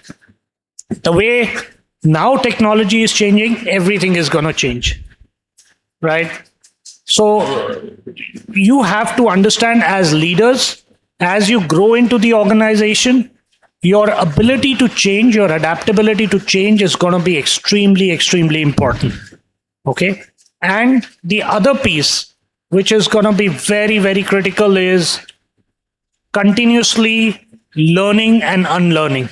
Upskilling yourself and unlearning certain aspects as you move forward. There can be 100 skills, but these are going to differentiate leaders of the future. Okay? Your degree might give you a first opportunity, a first job. Your skills can get you a next opportunity. But what will remain forever is your urge to, as Sir has also said, that the urge to be in the game, keep on learning, adaptability, learner for life. Because technologies will change and will continue to change forever, no matter which business are you part of. So these three things will matter. And apart from that, there are skills which are important and which will give you a breakthrough forever. And I don't think that AI can ever take that off. For example, critical thinking, decision making, collaboration, change management. So focus on these skills and be a learner for life. The future relies on that in the room. It doesn't matter that who knows the most, who is the most intelligent. Doesn't matter. The person who is also an average, but if he has got the positive attitude and becomes a learner for life, he's a champion. Thank you. Yeah, I think another important thing that you'll have to learn is to learn to work with different types of people in an organization. Okay, so when I say different types of people, it does not mean someone is coming from Maharashtra, someone from Karnataka, Gujarat, Delhi. It means people coming from different style of working, right? Someone works very fast, someone has a slow pace of working, someone puts their heart into the work, someone just leaves their heart apart and does the work, right? You will have your workplace buddies, but you will have certain people who will try to put down at the workplace as well, right? Now here is where you will try to decide how much emotional you have to be. It is not wrong to be emotional, but you will have to take a decision. How much do you let all these factors affect your work? And again, that's a very common feedback we share with the Gen Zs, right? Again, there is a certain group of people you will always vibe with, but there's a certain group of people you will always hate. It's absolutely okay. It's human tendency. But you have to remember the fact that you have to work with them, right? You can't let your emotions, your feelings, and all of that come into whatever you're delivering. So, simple one line, learning to work with different types of people. It's quite applicable in your MBA also right now, right? You will have your groups for your final presentations, your PPTs, you will have your GDs and all of that, right? You will find people just going all the way. Someone is being very silent, someone is being extremely analytical, someone is just beating around the bush. But then that's the kind of group you will also see at your workplace, and you will have to adapt yourself to go along with them. So adding to all of this, one of the important skills and one of the important behaviors would be resilience. Please do not fear failure. By the age of 28, if you've not failed, honestly, then you've been overprotected. So don't fear failures in your life. Try and be curious and experiment so that new ideas come in. So resilience is something that will be important. Yeah.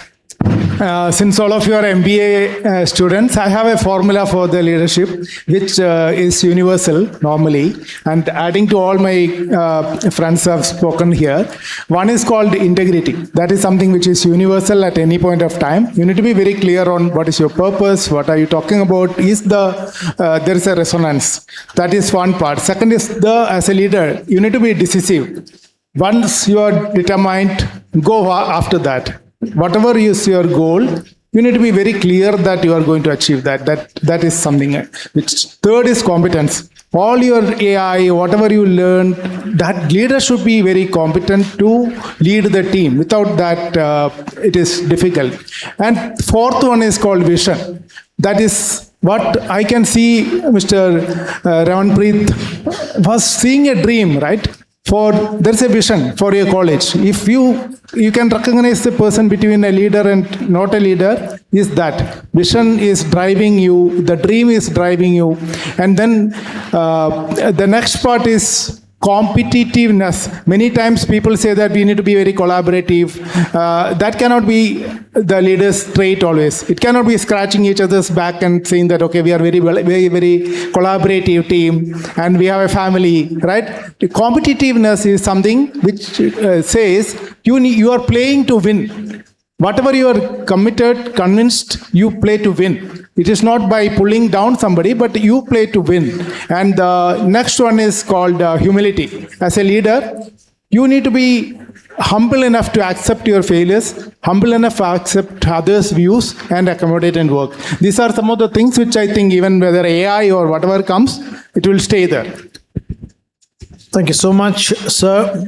In fact, to just round up before we throw the floor open for questions is that upskilling, downskilling, re-looking at yourself, changing your graph every 2 to 3 years is what is the road ahead for your generation. Nothing is permanent. That's a fact of life. I mean, when we used to teach a few years ago, we said the only constant in life is change. Now it's become the only constant in life is death. So, everything is moving, everything is changing. We need to adapt, we need to evolve, we need to upgrade. Is AI going to take away our jobs? Well, we need to be above AI. We keep meeting people across the world we travel, and one thing is very clear: nobody is looking at a larger shelf life than 2 to 3 years in one particular role or one particular job environment. It's okay to be on the bench. There used to be a time and place when we used to get mentally fatigued if there was a job loss. Today, it's part of life. No employer also takes that as a negative.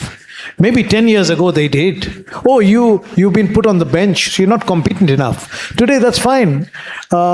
Maybe the organization was not competent enough to keep you. So the dynamics are changing. So don't look at job loss or being on the bench as a negative. That's another way to look beyond.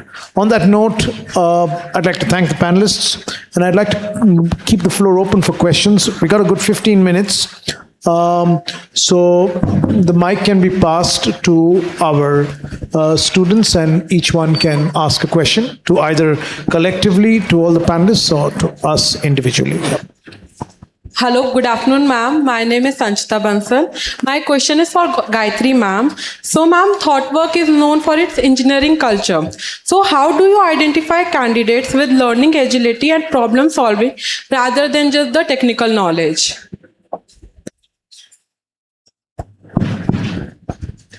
Okay. So you're literally asking me what do we ask in our interviews, which I cannot really tell. But the simplest thing that we try to understand and assess from the candidates is we give them very simple real life problems. Like we faced issues while coming to the college today in the morning because of traffic and a lot of other things, right? You are an engineer. We give you a problem. Now please give us a solution. So that is how we try to identify whether the candidate thinks critically, what are the things that they're looking forward to, what are the factors that they're considering, and then the engineering and everything comes into existence. Sorry, I'm giving very direct answers, but if you want more details, I can share that. Did I answer your question? I'm sorry. Gayatri, can I add to that? So, to your question, you can sit down. What normally we do generally in the HR interviews and all, it's as Gayatri said, maybe it's a secret. But something what I try to understand from the person is that how honest is about the failures. Learning agility is not about your reading the books and learning something new. From your experiences, how have you learned to continuously learn something new? I will tell you the example of Edison. You know Edison? Yeah, somebody, filament and all those things. Yeah, he has invented so many things. One day his lab got fire. He called his wife saying that, see, honey, come here, my lab is on fire. She thought he's calling her to help him to douse the fire. But when she came, he said, see the fire. This is such a beautiful fire. You will never be able to see in life. And she said, no, you have invested so much. But then I can build it again. But this is such a wonderful sight you will never be able to see. So it is like something you fail, you fall. And Edison's example, if you take 99 times or 100 times, I think he has tried to find the final tungsten filament. So failed, invested everything, and then again came back and again found something which is worthwhile. That is what we look for in the person. Somebody who came from a village, did so many things, and then with that hard work, there is a lot of learning. That could be one example. Or somebody who worked on a project together but failed and then again came back. That resilience, that ability to learn again and again is what we look for. Failure is never, two kinds of people are there. One, somebody who takes failure as the end of the life. The other person who takes failure as something, a part of the journey. So what we look for in the interview is to see, have you shown that resilience? Have you shown that ability to come back, the tenacity, the ability to come back like a springboard? Are you able to come back after the failure? It is not the book reading. It is about how you have reacted to the failures or every experience in life.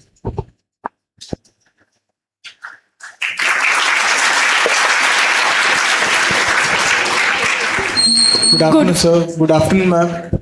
As you have shared your views on many skills, what is the one skill you all tell us to work on in this AI era, and even if this AI era ends, that would be relevant for us? You ask anybody? I'll go back to the same answer. Your continuous learning and adapting to change. That is what is going to hold you in good stead over the years.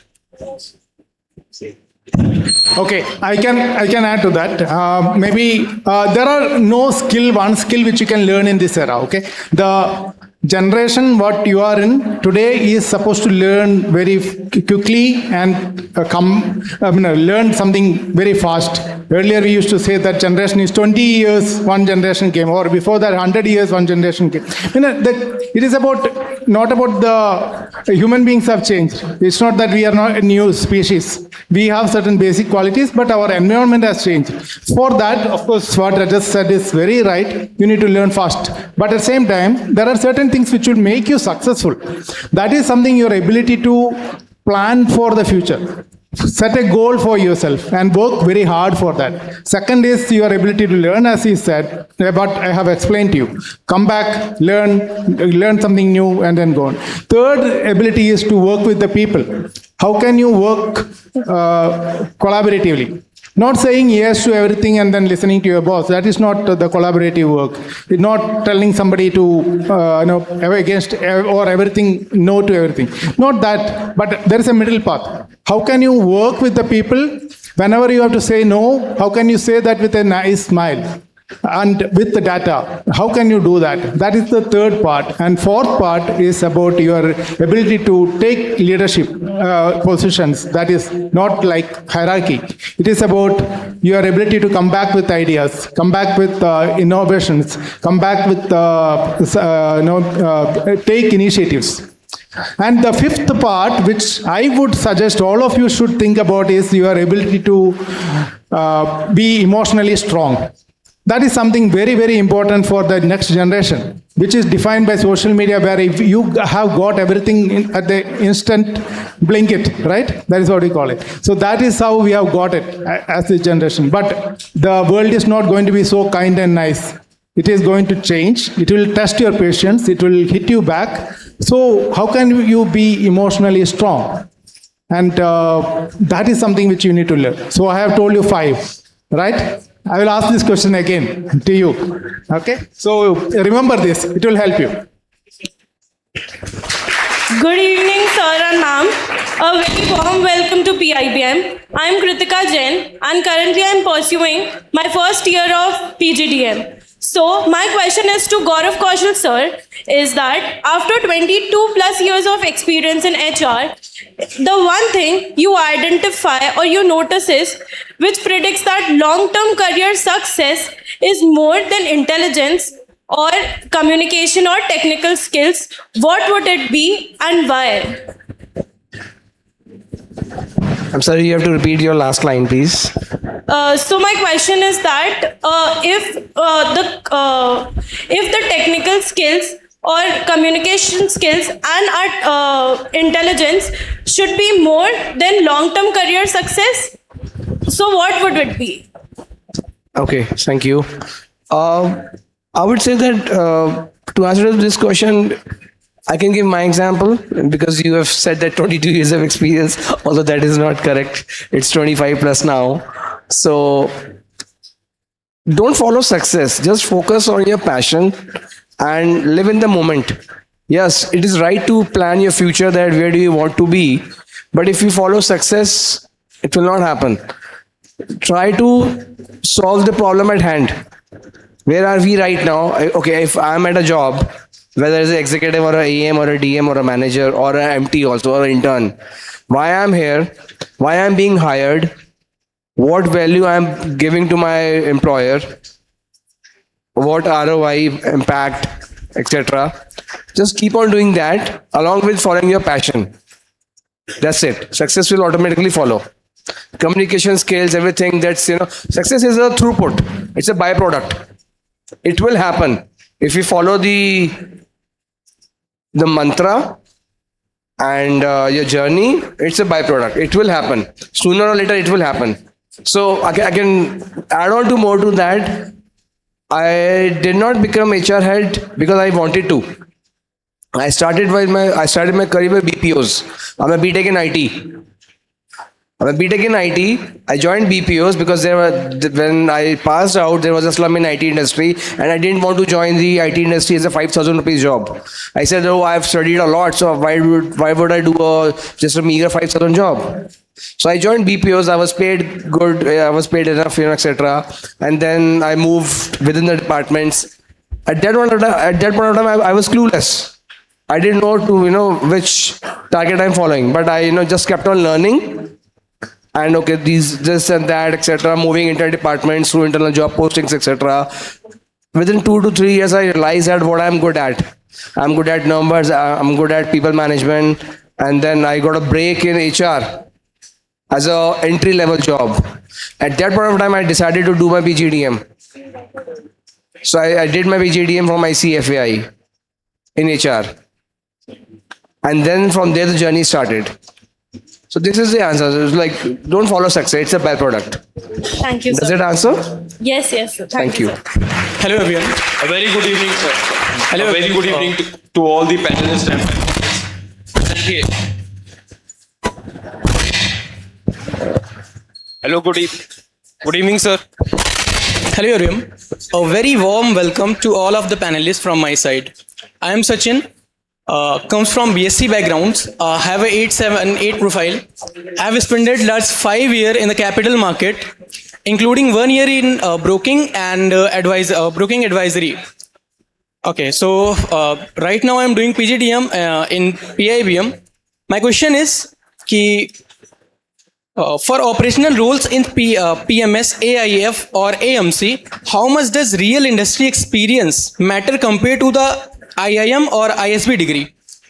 And for that roles, what should I add or highlight in my resume or interview as well as to stand out? And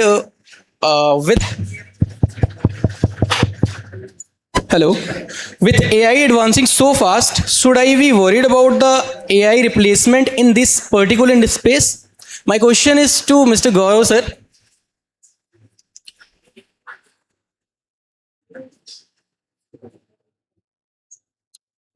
I think I just want to repeat your question before someone answers.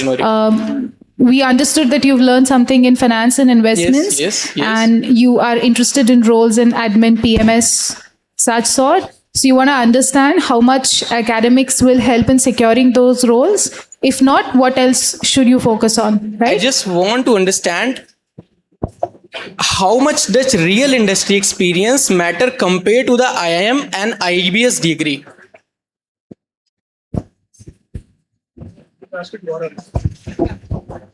I think the question is like, how much does it matter, the real industry experience? Yes. It Compared matters a to the lot. IIM degrees. It matters a lot. I can give a very simple answer. Okay. Real industry experience matters a lot. It always gives you an edge because in the interview, you'll be asked that what did you learn, etc. Share your experiences. Of course. So if you have gained experience or real time experience, and that's what the skill industry, the skill university, yes, the aim and the future is being built upon. So it matters a lot. It matters a lot. Does it answer your query?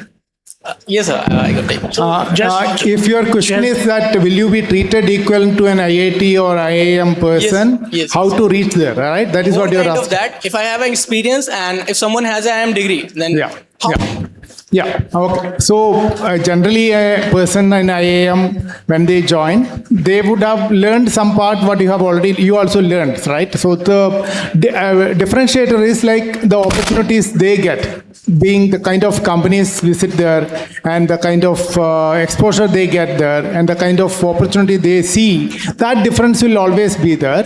But at the same time, hard work pays.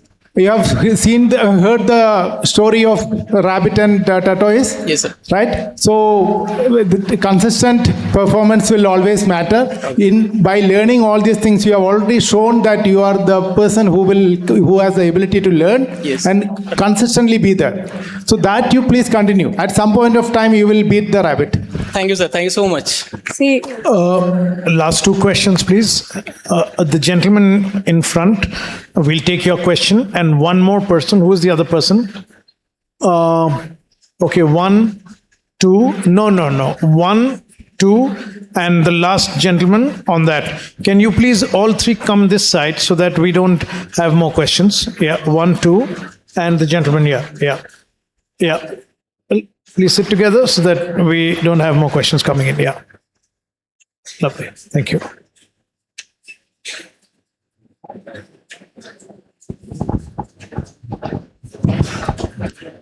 So, good evening to all. My name is Karthik. So, my question is to Dr. Ranjit sir. So, many times a candidate only focuses on that they can be selected in the organization, but many few can evaluate that whether they can fit for the organization or not.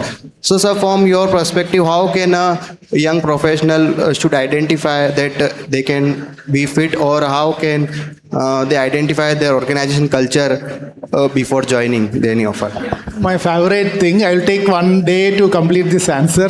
So, it's a lot to discuss about that, okay? But just to summarize,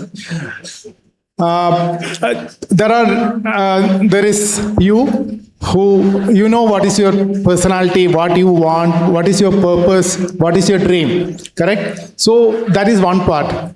Then second part is how do you identify what is the culture of the organization? There are, in short, for you, there are 4 kinds of organizations, okay, in the world. That is what, you can, you can do much more deciphering it. But one is called somebody who is very innovative. An organization, the primary culture is very innovative. You are an MBA person and you are very innovative. You want to be in that kind of an environment, you need to look for that kind of an organization. The other extreme is somebody who is very process oriented. Who, for example, an army, right? It is very process oriented. You get an order to shoot, you have to shoot, right? So that is very process oriented, or police, or even some of the organizations are like that. So if you are in finance, there could be an accounting organization, you need to be auditing organization, which will be very focused on the process.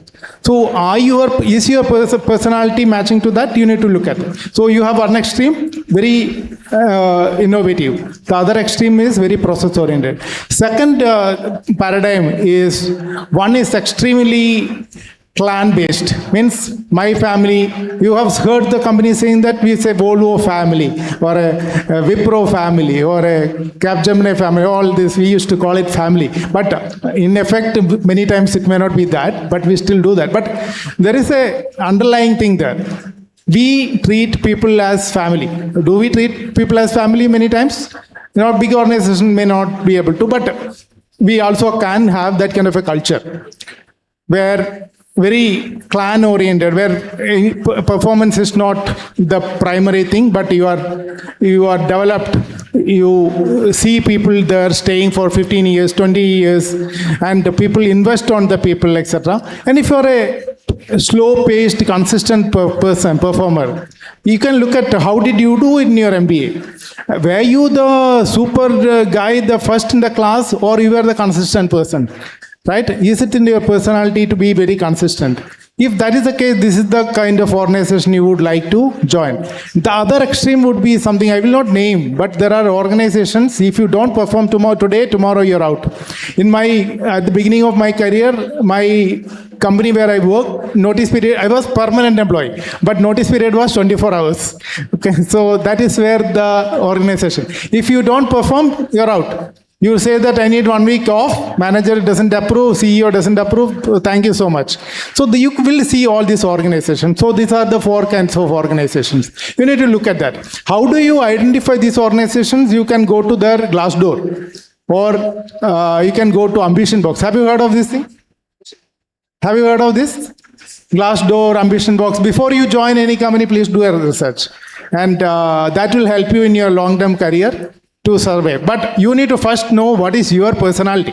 That is the most important part. Then you need to know what is the personality of the organization. So you match both, and if you feel that is a fitment, you continue to stay there for a long time. If not, you have to find some organization which you can be there for time. It is like getting married, right? You find a girlfriend and or a boyfriend who doesn't match you, then it doesn't happen. Or even if you marry, it doesn't stay for a long time.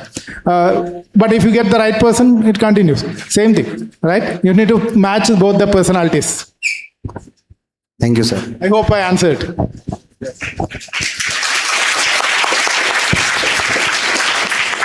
Very good evening to all the panelists and fellow mates present here today. My name is Abhay Pratap Singh, and my question is this, that 10 minutes ago, Gaurav sir and Rajat sir were talking about critical thinking and adaptability, which is very necessary in today's era. So everyone talks about critical thinking, but no one tells how to develop critical thinking. Right. So because critical thinking is very important to develop human intelligence to counter the era of artificial intelligence. Right. So my question is this, can you suggest some steps or hacks that we can do in our daily life to develop critical thinking?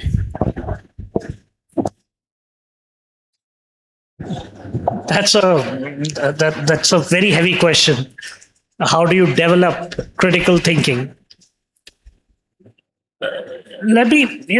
So there are multiple aspects when we talk about adaptability, ability to change. And I think everyone talked about it or touched about it in some shape or form. If you got the underlying message, and even your chairman was talking the same, discipline and a focused vision are very, very critical. Okay, how do you differentiate yourself? All right, I'm going to give you a few examples. Let me ask a very generic question. Right, how many of you can sit down without looking at your phone for 2 hours and not feel that I'm losing out on something? If all of you can, great. Then you're not getting distracted. Because one of the points that came up earlier was that a lot of information flow, right? Today, there are too many distractions. Critical thinking, there is no standard generic formula. You can Google it, you'll get million ways to do it. But what critical thinking are you talking about? About what? If you're passionate about something, right?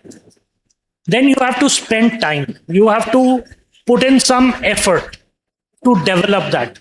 Like an example that we heard, that I can see a YouTube video and know how to make butter chicken, but will it make me a brilliant chef? No. So you learn it with experience. You learn it with sifting through difficult situations, handling those situations. All of us have done that. It's not that we were born with critical thinking or we came up with situations. We had to negotiate. We had to navigate situations that put us on the brim where we may have lost our jobs. It could have gone either ways. Now, their critical thinking, you have to develop. You have to trust your gut. You have to trust your abilities. But to have that, obviously, you also have to invest in yourself, right? So there is no simple, straightforward answer to this, that how will I develop critical thinking? You will have to look at, different situations. I am sure when you do some kind of an MBA, you do a lot of presentations and group activities and case studies, right? When you do that, you need some critical thinking to solve something, right? When you do the first one versus when you do the second one and the third one, you have developed some kind of muscle of critical thinking, that I'm going to approach it this way, right? How did you develop that? But yes, you needed to spend time. Now, there are ways, and all of you could relate to that. You get into a group study and you're doing a case study.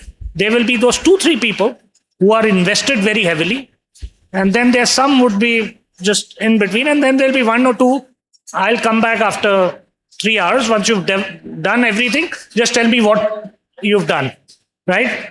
Are you in those 2 people, 3 people who are spending time putting in that effort? If you are developing some kind of skill and critical thinking, right? If you're not, then you won't. So a simple short answer to this, or a nutshell to this, is to develop critical thinking in any situation.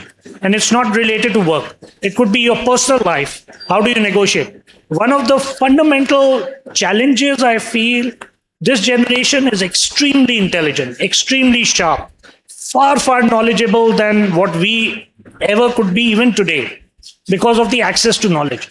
But the ability to negotiate practical problems is a problem in itself, because you've not faced it, right? And I'm not blaming you, you've not faced it, right? Because a lot of these things, you have to just call up Zomato and order food. It's not a problem. You have to order everything online. You don't have to go and stand in a 2-hour queue to book a railway ticket, right? We had to do all that. That made us fend for ourselves, unfortunately, and which is good. It's transformed, which is very good. But I'm just saying that a lot of, when you go through some of these challenges, you develop skills. And that's what you will go through every day of your life, whether at work or in your personal life, as long as you are negotiating challenges. But you have to be sincere to yourself to develop that, right?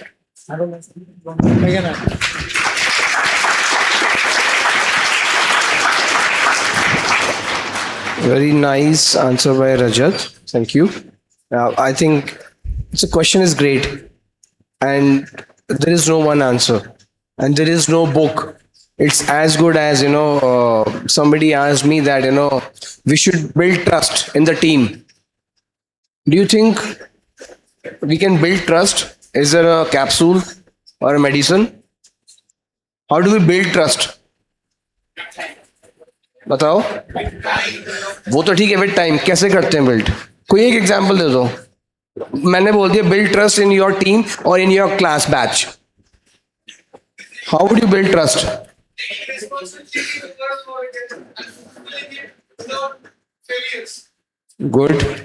Good point. Sir, by doing our 100% on work with our honesty and integrity. मैं बात कर रहा हूँ build trust among ourselves. Yes, sir. So you have a, let's say, group of friends or group of professionals or group of students in a class, 30 or 20. Now the task is build trust. कैसे करोगे? Yes. Give and then expect. Do. Be present. Don't expect. Build trust ऐसे build होता है, right? So critical thinking भी वही है. So the more problems you face in your life, you will get exposure to what could go wrong, what could have been. There are scenarios. So there is no one answer. There is no book, right? So critical thinking वही है. So for example, if you face a challenge, then the simple logic is, again, this is not the answer, but this is the logic is, think holistically. Think about extremes. And this is very good in decision making. When you face a problem or a challenge, whether in academics or a life or a business or a job, think extremes. Extremes is what could go wrong and what could go best. if you are clear in your mind, अगर मेरे पास एक business idea है, okay, I want to start my own business. The people will tell you, okay, this will not fly, बेकार idea है. There are 100 million people who are doing the same startups, etc. मत कर, fail हो जाएगा. No. Think about extremes. अगर मैंने ये किया, so least क्या है और best क्या है? Least क्या fail ही होगा ना? और hit हो गया तो? Is there a limit? So critical thinking is a long answer, it's not, I'm sorry, but there are situations and it is built over time. वो एक दिन में नहीं आएगा, there is no formula or there is no book. Yeah, you can get guidance. यहाँ भी AI use कर सकते हो. Knowledge को effectively use करना is important. So research about case studies on critical thinking. So see smartly, human intelligence over artificial intelligence. वही starting में कहा था, वही अब कह रहे हैं. So this is how you will build it. ठीक है? Thank you, sir, for your wonderful insight. I want to add what Rajat and Gaurav has said.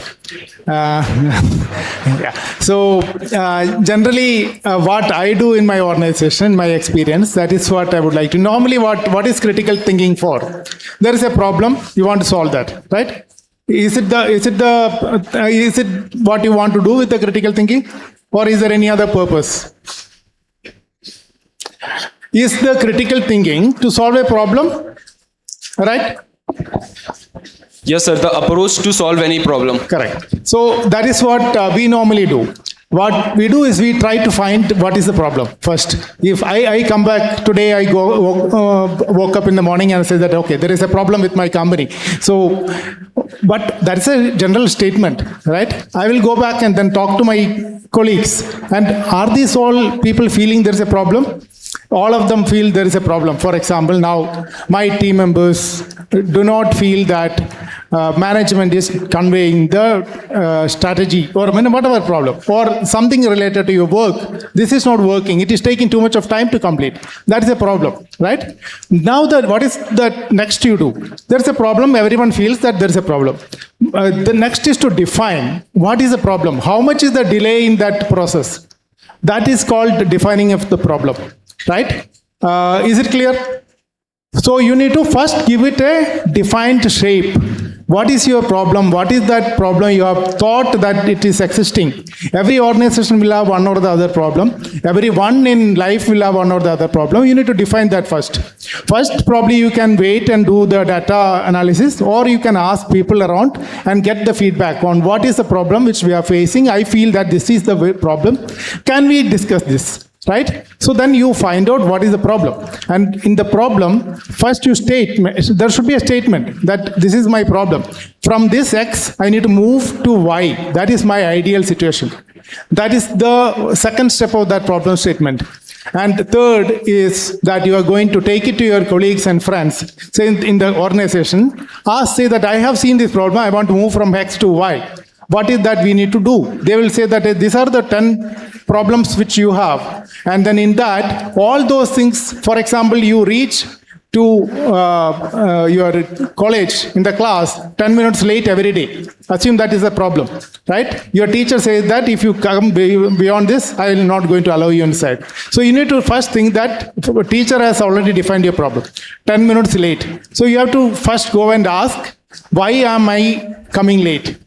That is that I am getting up at around 8:30 and I have to reach the class at 8:45, for example. Now I have to go look at the time taken to. So there should be a measurement of that. You quantitatively measure what is the problem. And then ask people what are the major problems which is causing the challenge which you have.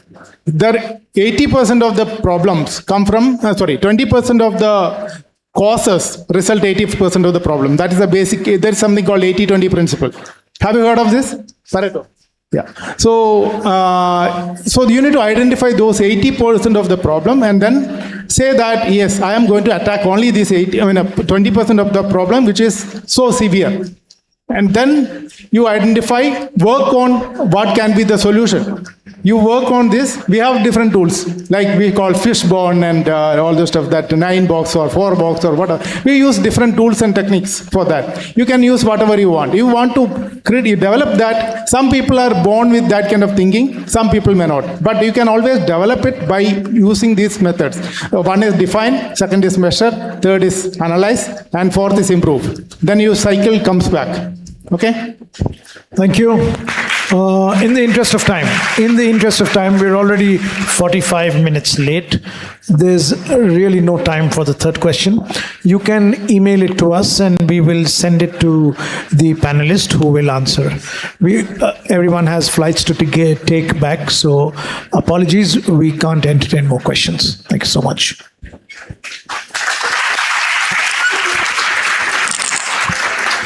Thank you so much, all the respected panelists as well as Diniyar Patel sir, for this wonderful session. On behalf of students, I can certainly assure that students will definitely follow all the guidelines as well as the instructions that you have provided to us. So thank on behalf of them for such a wonderful session. And every memorable occasion deserves a heartfelt expression of gratitude. And for the same, to formally conclude today's proceedings, I am indeed very much delighted to invite Dr. Suresh Kadam sir, Associate Professor and Head of the Department of Finance at Pune Institute of Business Management, to deliver the formal vote of thanks, sir. Please.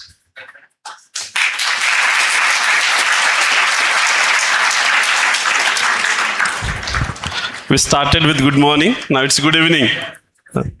Long day? Okay. Respected our distinguished panelists, esteemed guests, respected colleagues, dear students, ladies and gentlemen. As we arrive at the conclusion of Leaders Conjunction, Season 5, it is my privilege to propose the vote of thanks. Today has reminded us as the most valuable conversions and conversations are those that challenge our thinking, broaden our perspective, and inspire us to act. We have not merely concluded an event, we have strengthened a shared commitment between academia and industry. To our esteemed panelists, thank you for investing your time, your wisdom, and your experience with us. You have shared insights that cannot be found in textbooks, insights shaped by leadership, decision-making, challenges faced, continuous learning. Your presence has enriched our institution and inspired our students to prepare for a future that is changing faster than ever before. Our heartfelt gratitude to Honorable Chairman, Dr. Ramanpreet sir, whose vision continues to shape PIBM into an institution where industry does not simply visit campus, it becomes an integral partner in the education. His belief that education must evolve ahead of industry expectations continues to guide every initiative that we undertake. No event of this stature is created by one individual. It's always the result of a collective commitment. I would like to express sincere gratitude and appreciation to the corporate relationship team, whose outstanding efforts, industry relationship, and meticulous coordination transformed this vision into a reality. My heartfelt thanks also goes to our academic administration team for ensuring flawless academic planning, our administration team for seamless logistic, our IT and technical support team, the media committee, and our student volunteers, faculty members, moderators, anchors, and every colleague who worked tirelessly behind the scenes. Your dedication ensured that every guest experienced the professionalism and warmth that defines PIBM. To our student, I hope today's conversations do not end with today's event. Carry these ideas into your classrooms, internships, projects, and careers. Because the future belongs not to those who know the most, but to those who continue to learn the fastest. I would like to conclude with a thought that reflects the spirit of PIBM. Institutions are remembered not merely from the events they organize, but for the leaders they inspire. May today's conversation becomes tomorrow's innovations, tomorrow's partnerships, and tomorrow's success stories. At PIBM, we remain committed to learning from industry, transforming those learnings into education, and nurturing professionals who will create meaningful impact wherever they go. On behalf of entire PIBM family, thank you all for your gracious presence and valuable contribution to the Leaders Conjunction Season 5. We look forward to welcome you back again, sir, on campus. Thank you very much and wish you all a safe journey. Thank you all. Thank you so much, Dr. Suresh sir, for this formal vote of thanks. I request all the dignitaries to kindly be there for the official group photograph that will be captured over here, and requesting all the participants also to kindly please be seated until the photography session is going to be there. Please. Suresh.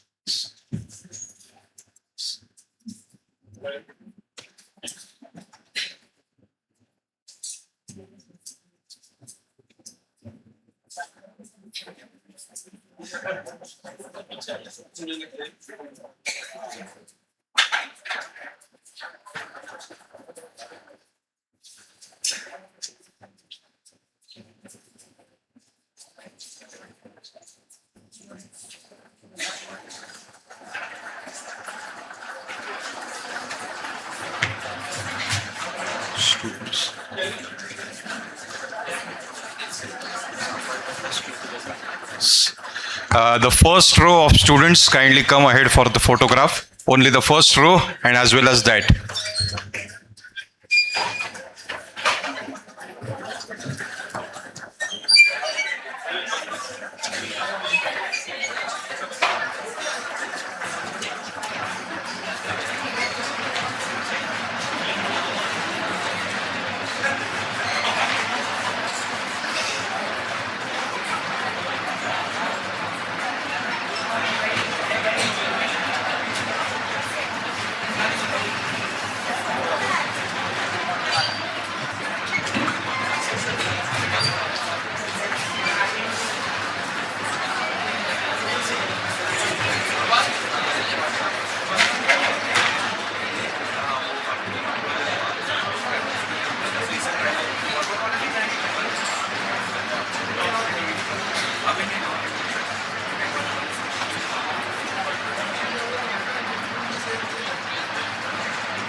Thank you so much. Requesting all the dignitaries, you may kindly proceed for the high tea which has been arranged in the downstairs. Requesting all the students to please be here only. Until the guest departs, please don't leave the auditorium.